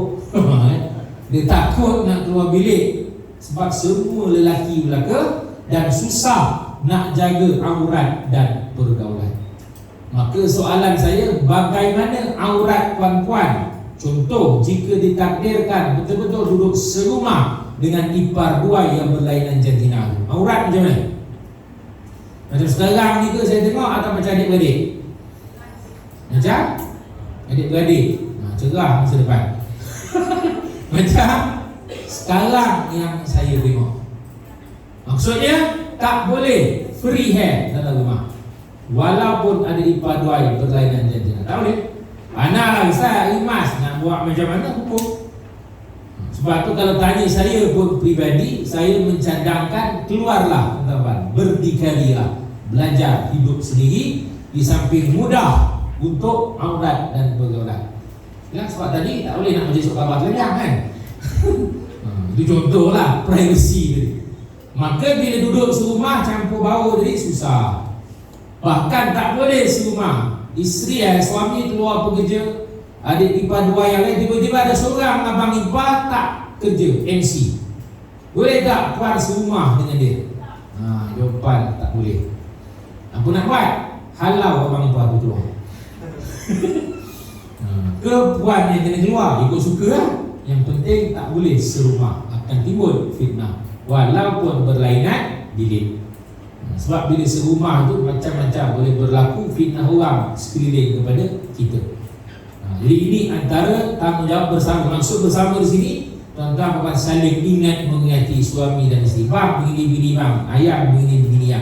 Sebab itu tuan-tuan, dalam isu tanggungjawab suami tadi, jika tuan-tuan benar-benar menjalankan tanggungjawab suami tadi, memberikan pendidikan fardu ain tadi kan, ingat kepada isteri, isu persemendaan ini takkan timbul, tuan-tuan. Okey, isu apa? Isu persemendaan ini takkan timbul, ataupun senang cakap settle, selesai. Okey, sampai satu tahap apa? Isteri cakap dengan suami, abang jangan risau bang, saya tahulah nak balik kampung ini, nak jaga batasan aurat saya dan nak jaga pergaulan saya. Manakala isteri cakap begitu dengan tuan-tuan, menunjukkan apa? Menunjukkan tuan-tuan telah settle, selesai dah memberikan pendidikan fardu ain kepada isteri. Jadilah maknanya. Kalau tidak, menyebabkan tuan-tuan terpaksa ingat, remind, yang jaga yang aurat you, pergaulan you, kita nak balik kampung ni, tuan-tuan terpaksa remind. Maknanya tak settle lagi orang itu. Sebab apa? Sebab isteri masih tak faham lagi kedudukan batasan ini. Okey? Jelas? Setakat ni ada nak tanya? Tak ada? Clear? Itu azan negara lain tu. Ya?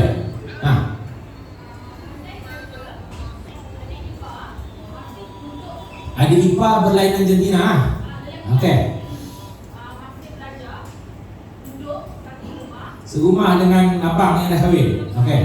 Itu banyak berlaku tu sekarang. Okey. Ya. Pun tak boleh serumah.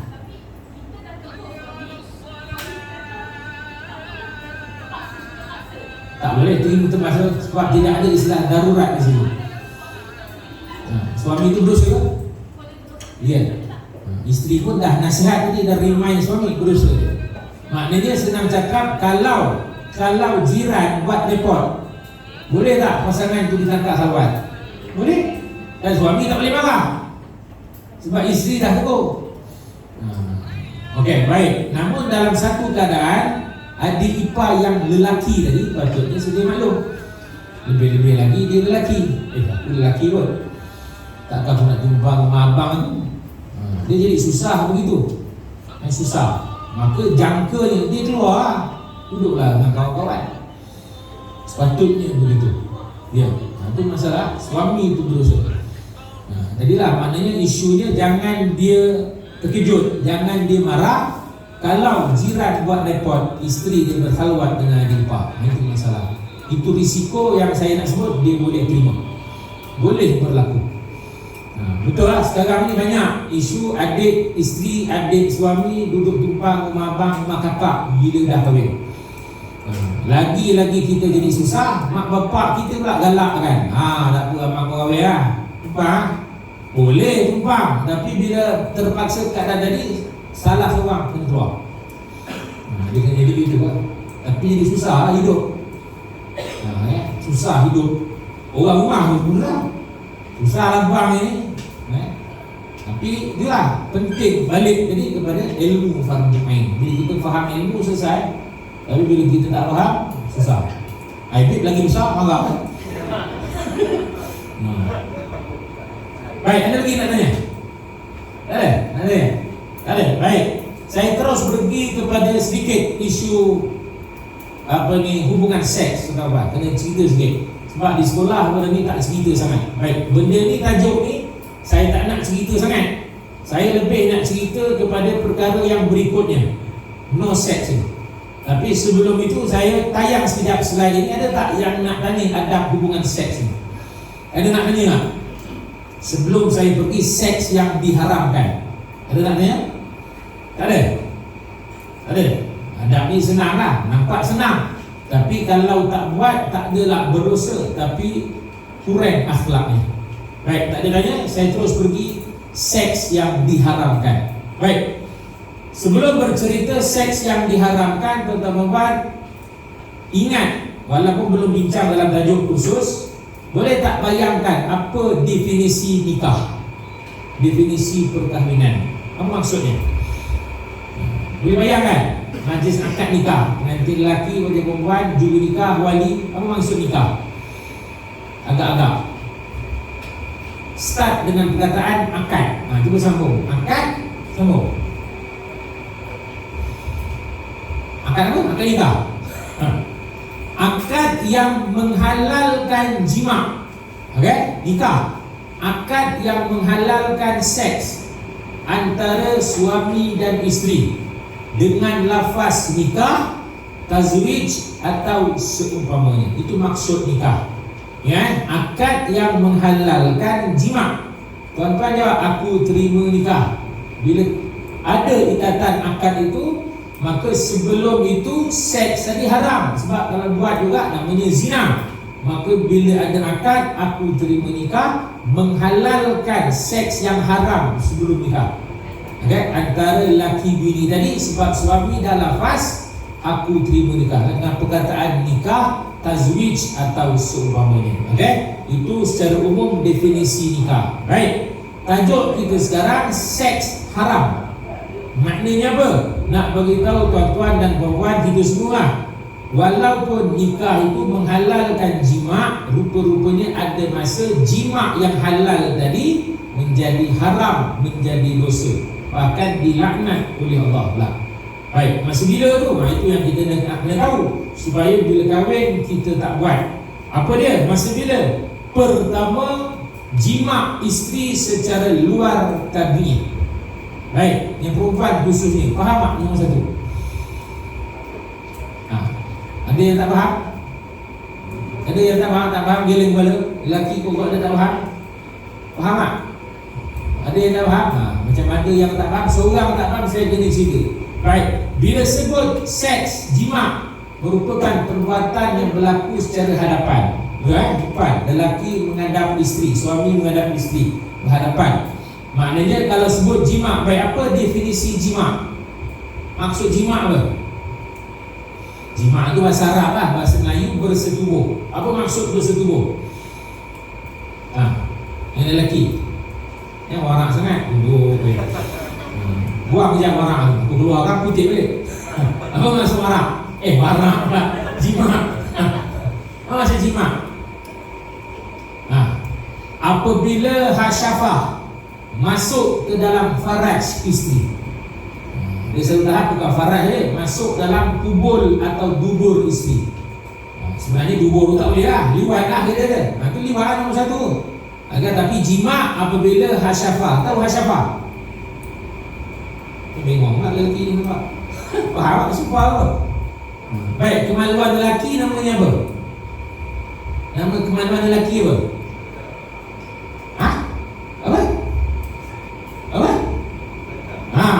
Baguslah tahu. Ramai yang tak tahu ni macam tak ada kemaluan apa. Kemaluan lelaki namanya zakar. Kemaluan perempuan namanya faraj. Okey, cuma kemaluan yang zakar faraj tadi yang depan, istilah lain namanya kubul. Kubul ni kemaluan depan. Ujung zakar lelaki namanya hasyafah. Hasyafah ni dalam kitab fiqh hidaman penuntut namanya kepala takuk. Faham? Tak faham juga budak-budak sekarang panggil helmet. Dia tak faham juga. Teruk sangat ni. Apabila helmet itu masuk dalam faraj isteri, terhasillah makna jima yang mewajibkan mandi walaupun tidak keluar. Tak keluar apa? Idea. Tak keluar apa? Mani. Okey? Hakikatnya depan lah kubul, tapi ada juga terjemahan masuk belakang dubur isteri juga namanya jima. Cuma itu haram, namanya nombor satu lah, liwat. Sebab tu nak sebut haram suami datangi isteri, jima isteri melalui dubur, melalui belakang isteri.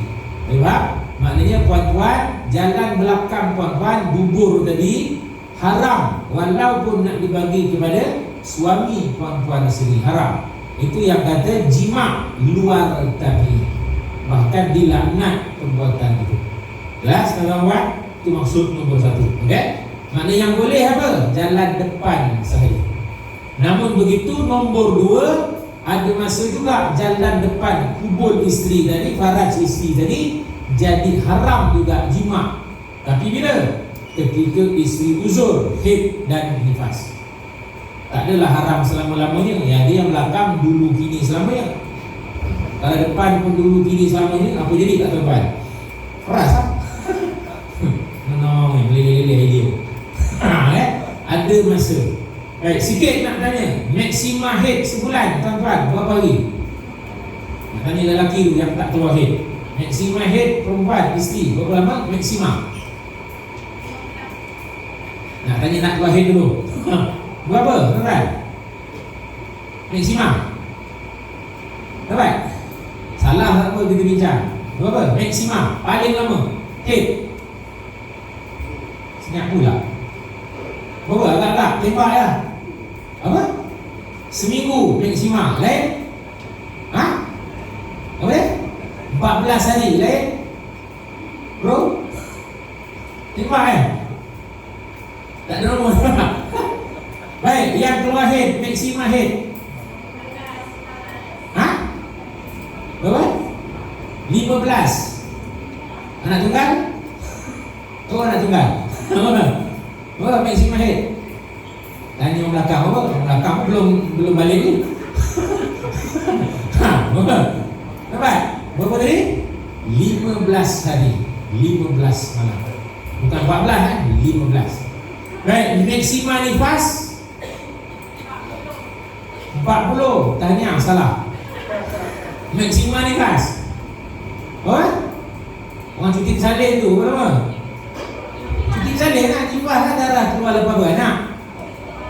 Berapa? Maksima 50. 40. Salah, itu normal. Maksima. Orang cuti salin. Kita semua suri rumah semua lelaki kita habis, tak ada perempuan. Tak kena-kena orang memang. Orang cuti beranak 60 hari. Maksima nifas 60 haram jima. Maksima haid 15 haram jima. Jima juga dalam haram dosa, dilaknat perbuatan. Okey? Mana kalau nak jima selain waktu haid dan nifas, yang haram jima saja tuan-tuan. Bukan haram tidur bersama.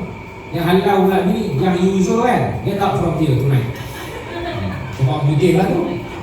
Leleh air mata darah, anak tunggal, tidur kat bilik air.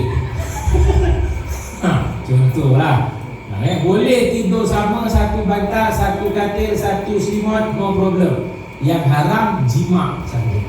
Okey, 2. Baik, yang ketiga semasa ihram. Ihram apa? Haji ataupun umrah haram jima. Jima juga berdosa dan dilaknat. Yang kedua kena bayar dam, bukan main dam, bayar dam, bayar denda. Yang ketiga umrah haji tidak sah, rugi. Yang ketiga, yang keempat puasa Ramadan. Tak boleh jima ke Ustaz dalam Ramadan? Boleh, lepas maghrib. Waktu puasa subuh sampai maghrib haram jima. Jima juga macam nombor 3 berdosa dan dilaknat.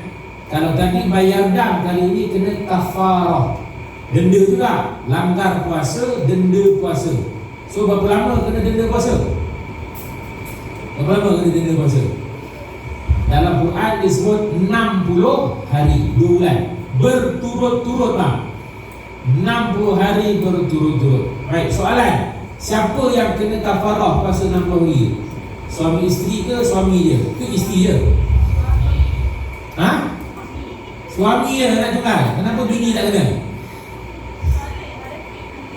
Ha? Ada head. Ini tengah suci ni bukan masalah head. Siapa yang kena kafarah? Suami isteri ke suami dia? Ha?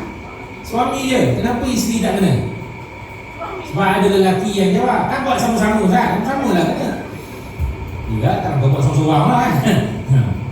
Soalan ulang balik, kenapa suami dia, isteri tak kena? Ada Ada banyak sebab suami nak. Tak, ni bini yang nak. Bini degil, nak juga. Kenapa siapa yang kena denda?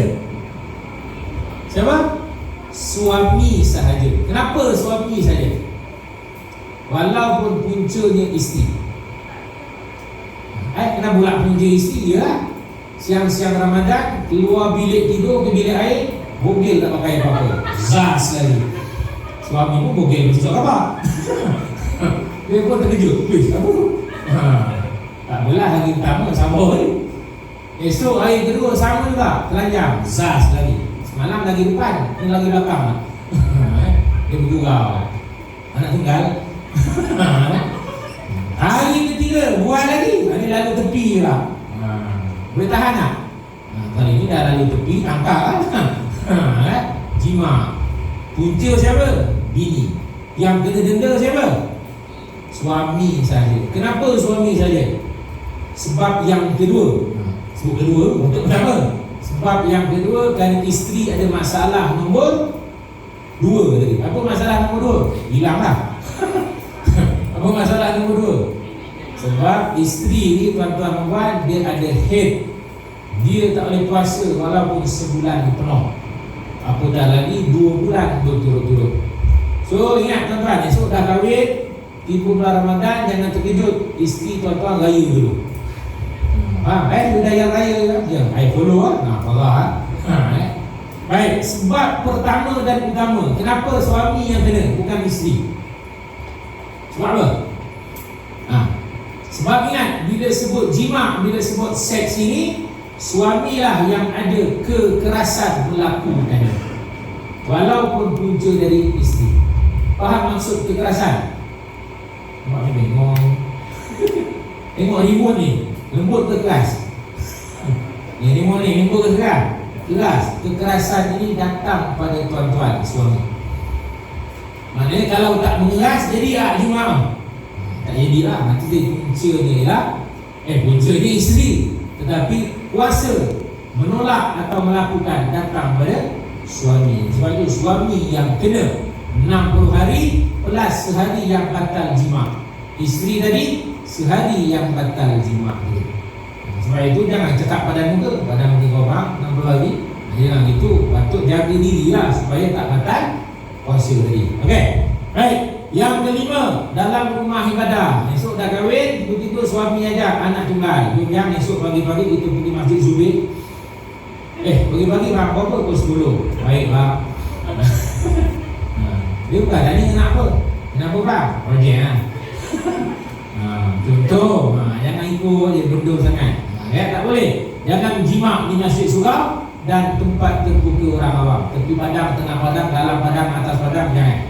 Maka kita orang Islam beriman takkan buat perkara itu. Tapi orang kafir selamba tak buat. Selamba lah, bukan selamba lagi, saya rakam lagi, keluar video lucah. Kenapa kita orang Islam tak buat? Sebab kita ada satu sifat yang tak ada pada orang kafir. Apa nama sifat tu? Malu, pandai, malu. Wal haya, kata Nabi, syu'batun minal iman. Malu itu salah satu dari cabang iman. Maka kita tak buat pun perkara itu, lebih-lebih lagi di khalayak ramai. Okey? Baik. Menghampiri ke penghujung. Okey? Kejap lagi sikit je kita masuk ke ruangan. Amalan semasa hamil, sikit tambahan. Mengandung hamil. Mengandung hamil. Jima hamil. Okey? Baik.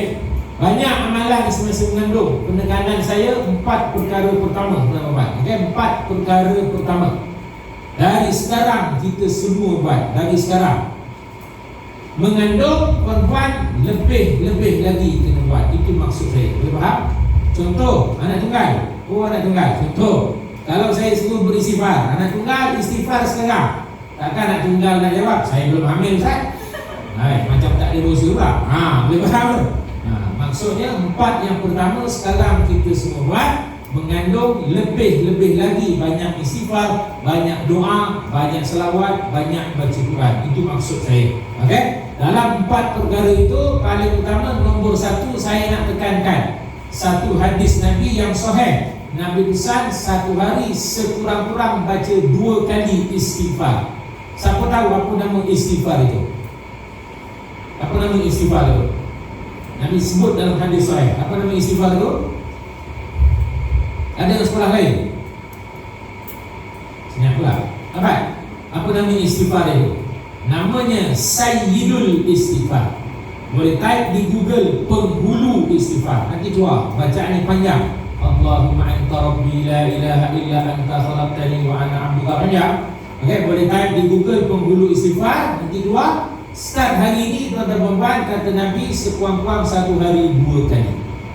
Okey, anda kata perempuan kahwin dah, mengandung dah esok, lebihkan bacaan Sayyidul Istighfar. Lebihkan tak boleh. Sebab ada kaedah fiqh sebut, lebih banyak kita beramal, lebih banyak fadilat atau ganjaran yang kita dapat. Okey? Baik. Seterusnya, tuan-tuan perempuan, tanggungjawab suami bila isteri beranak. Okey, tadi tuan-tuan yang lelaki 5 tanggungjawab suami kan awal. Beranak ada isteri tuan-tuan, tambah lagi 5. Macam jadi kahwin 10 tanggungjawab. Senyap pula, tak edit yang tak edit kahwin. So puan-puan bila beranak, remind suami, bang 5 bang, 5 bukan kahwin 5, tak, 5 tanggungjawab lagi yang mesti dijalankan. Okay? Daripada azan iqamah sampai khitan. Baik, ada nak tanya tak 5 ni? Sebelum kita pergi slide yang kedua, slide kedua pula, tajuk kedua ringkas. Ada nak tanya mana-mana 5 ni? Ada? Tak tanya, saya husnuzan, sangka baik, faham ke?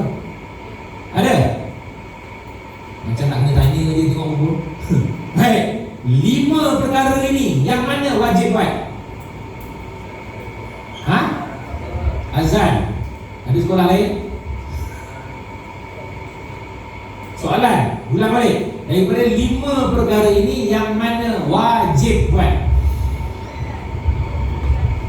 Semua azan, sepakat, satu sekolah. Yang belakang ni semua ada. Nombor 5 wajib buat. Ahsanti, pandai. Itu jawapan dia. Nombor 5 yang wajib buat. 4 yang pertama sunat muakkad. Walaupun 4 yang pertama itu sunat, tuan-tuan, tapi saya nak wajibkan tuan-tuan khususnya buatlah bila isteri beranak. Sebab kalau nak kira lah, 4 yang atas tu, 4 yang pertama itu sebenarnya pada basic saja, yang mudah untuk dibuat. Mudah lah, setakat nak azan, setakat nak tahmid, nak bagi nama baik, senang, tak susah pun. Jadi wajibkan diri buat. Tapi kalau tanya hukum, nombor 5 itu wajib. Khitannya bersunat. Apa hukum bersunat? Bagi lelaki dan perempuan dalam mazhab Syafi'i, hukumnya wajib. Tuan-tuan lelaki tak sunat, dosa besar. Perempuan tak sunat, berdosa sahaja. Nampak tuan-tuan? Dosa besar. Lelaki tak sunat. Kenapa dosa besar? Baik, bila bersunat lelaki, potong apa? Potong habis ujung kemaluan ke? Marah potong habis. Potong hujung kulit kemaluan. Hujung yang tadi kita kata asyafah tadi. Okey? Sebelum sunat dulu, ingat tak? Nampak tak najis dalam bawah kulit tu sebelum sunat? Kalau pasal tak, ada putih-putih, itu najis tuan. Kalau tuan-tuan tak bersihkan dulu sebelum wuduk untuk solat, tunggu wuduk solat je, solat tuan-tuan tidak sah. Kerana syarat sah solat, suci tubuh badan. Tubuh badan ni semua okay? Tubuh badan, pakaian dan tempat solat dari 2 benda, najis dan hadas. Maka solat tuan-tuan tidak sah. Bila solat tidak sah, seolah-olah tidak apa? Tak semayang. Bila tak semayang, maka berdosa besar. Nampak? Maknanya berkhitan dengan lelaki kaitannya ialah menjaga kebersihan, taharah. Adapun orang perempuan 2 hikmah bersunat. Pertama, orang perempuan yang bersunat akan meruntuhkan tuntutan nafsunya yang melebihi akal itu. Perempuan nafsu melebihi akal, bersunat meruntuhkan tuntutan nafsu. Dan yang kedua, orang perempuan yang bersunat akan menambahkan rasa apa? Rasa apa? Rasa makan ke? Menambahkan rasa malu dalam diri perempuan. Perlu ke malu tadi? Perlu lah. Tadi sebut dah. Wal haya syu'batun minal iman. Malu salah satu dari cabang iman. Yang pelik, kita wujudkan falsafah malu. Kita kata apa? Malu apa bosku? Maka tak ada rasa malu lah. Nak malu-malu, patutnya malu kena ada. Sebab Nabi sebut salah satu dari cabang iman. Baik, hadir, ringkas, puangan. Tiga slide cukup untuk puangan merangkap kesimpulan pada tengah hari ini. Baik. Baik, tuan-tuan, ringkas. Bila kahwin, suami ada gaji, isteri ada gaji. Duit kewangan. Gaji suami untuk isteri, gaji isteri untuk Allah. Tuan nak makan, senyap. Ulang balik. Gaji suami untuk suami isteri, gaji isteri untuk isteri saja. Suami isteri, isteri. Itu hakikat gaji ya. Tapi ingat, bila sebut kahwin, nafkah, isteri, bila tuan-tuan kabul aku terima nikah dan isteri dari tuan-tuan dapat bapa mentua serah, ingat sebenarnya daripada hujung rambut isteri sampai hujung kaki isteri, semua tuan-tuan yang tanggung. Semua tuan-tuan yang tanggung. Hujung rambut sampai hujung kaki. Bermula bila? Nikah lah. Sampai bila? Sampai Abang Jamil. Kata soal. Ingat, wajib. Kalau gitu isteri apa kerjanya? Dah semua suami tanggung. Isteri kerjanya duduk atas katil, cantikkan kuku, layan suami. Lahirkan anak untuk suami. Itu apa kerja dia? Sebab itu suami terbaik, dia takkan biarkan isterinya bekerja. Dia akan suruh duduk rumah berehat.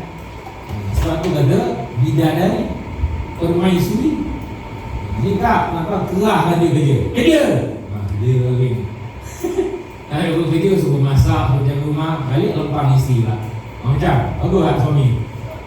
Dulu fikirlah sendiri. Kan? Jadi maknanya hakikat suami terbaik begitulah. Tapi itulah ayatnya, semua suami yang tanggung, hujung rambut sampai hujung kaki. Itu tadi saya kata soalan, untung nak jadi perempuan isteri. Untung perempuan kahwin, orang kata cuci kaki masuk rumah. Semua siap dah. Semua standby. Bahkan dengan kata yang lebih kasar dan mudah faham. Ingat, kata kasar sikit lah, tapi mudah faham. Apabila tuan-tuan kahwin, inilah wajah-wajah yang akan menghabiskan duit tuan-tuan semua. Ayat dia lebih kasar, lebih faham. Setuju? Anak tunggal? Betul tak? Setuju tak? Inilah ulang balik wajah-wajah yang akan menghabiskan duit-duit suami. Setuju? Macam Allah ya?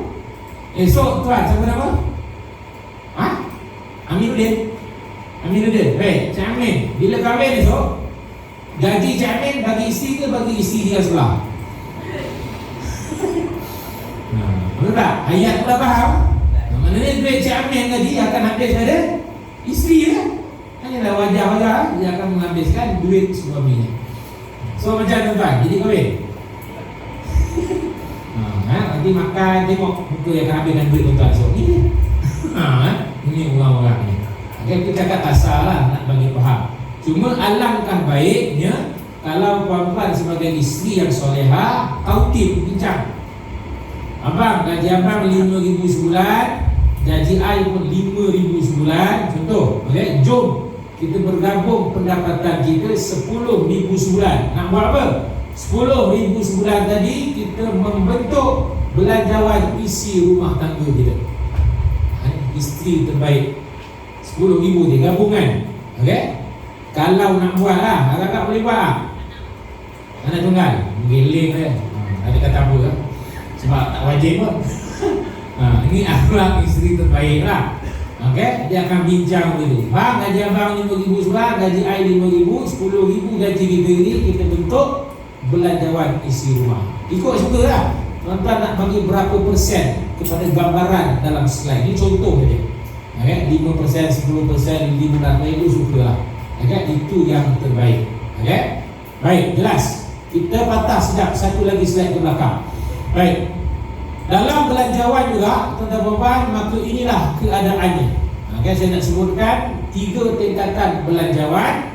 Daripada 3 tingkatan belanjawan ini, yang paling wajib buat ialah satu saja, yang atas.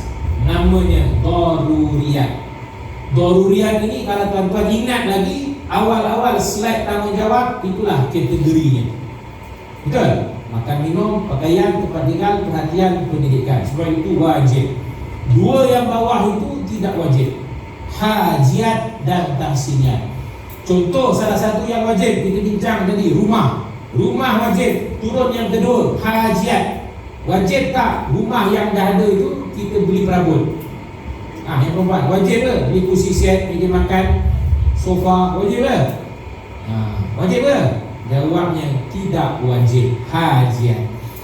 Ini kerja perempuan. Kalau jadi ini wajah-wajah yang kan menghabiskan duit perempuan. Rumah kita ni tak dewan lah, kosong.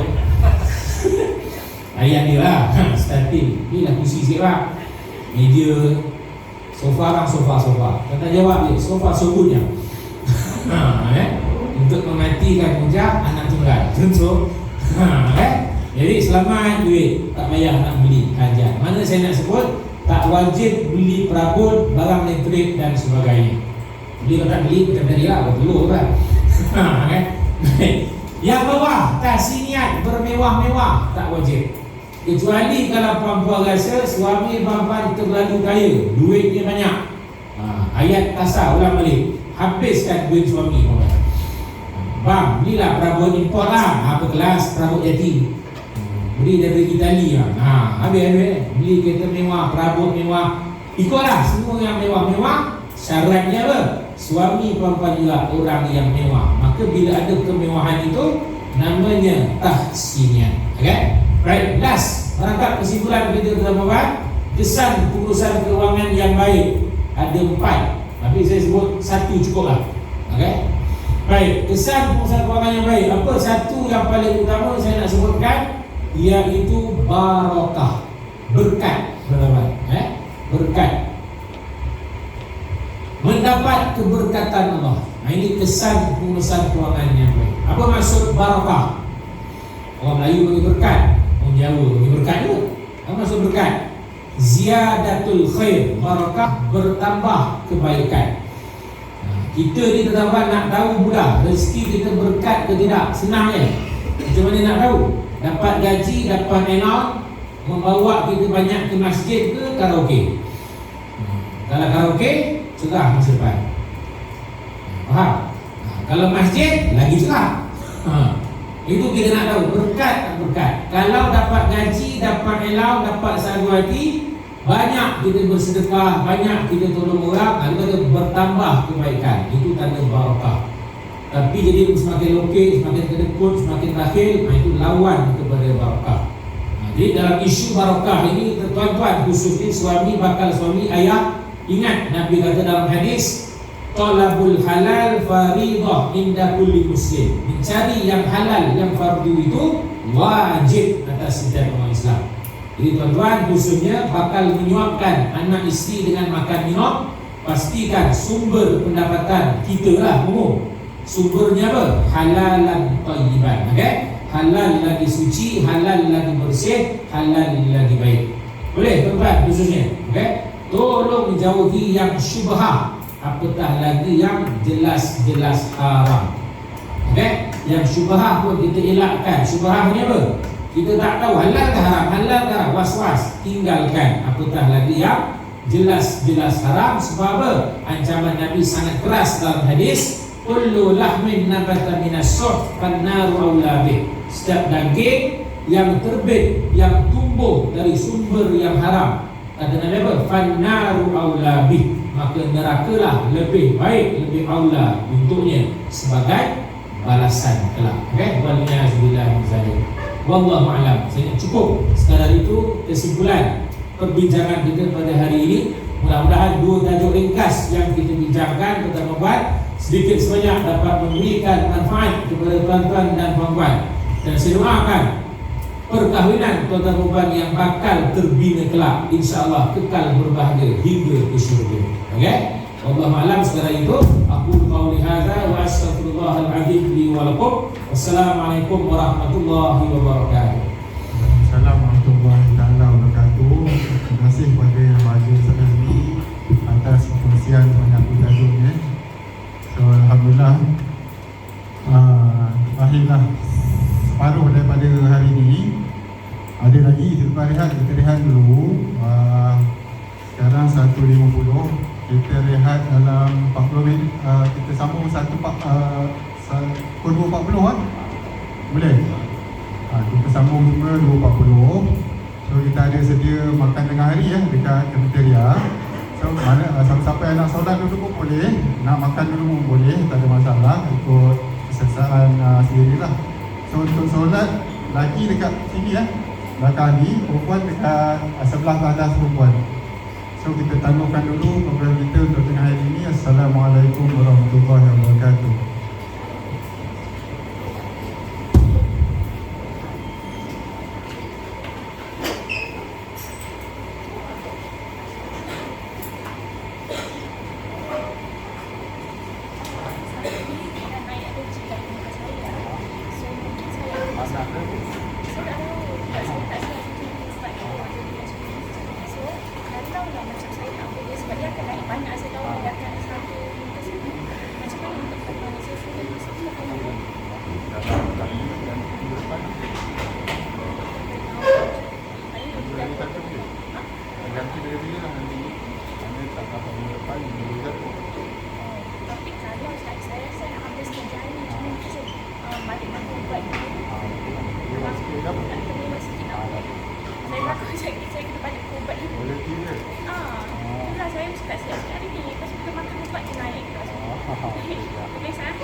Besok, okey. Besok okey kot. Dia kejap je. Tak apa.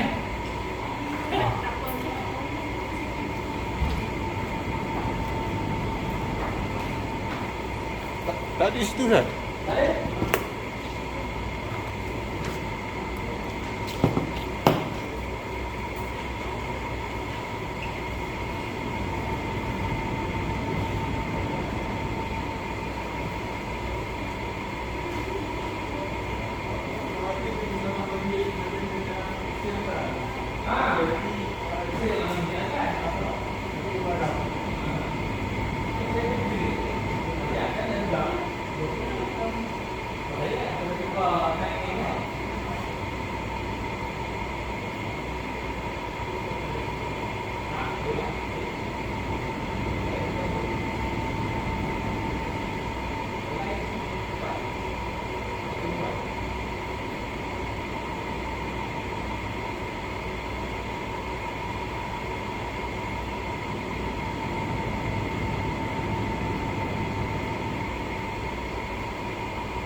Bluetooth mode.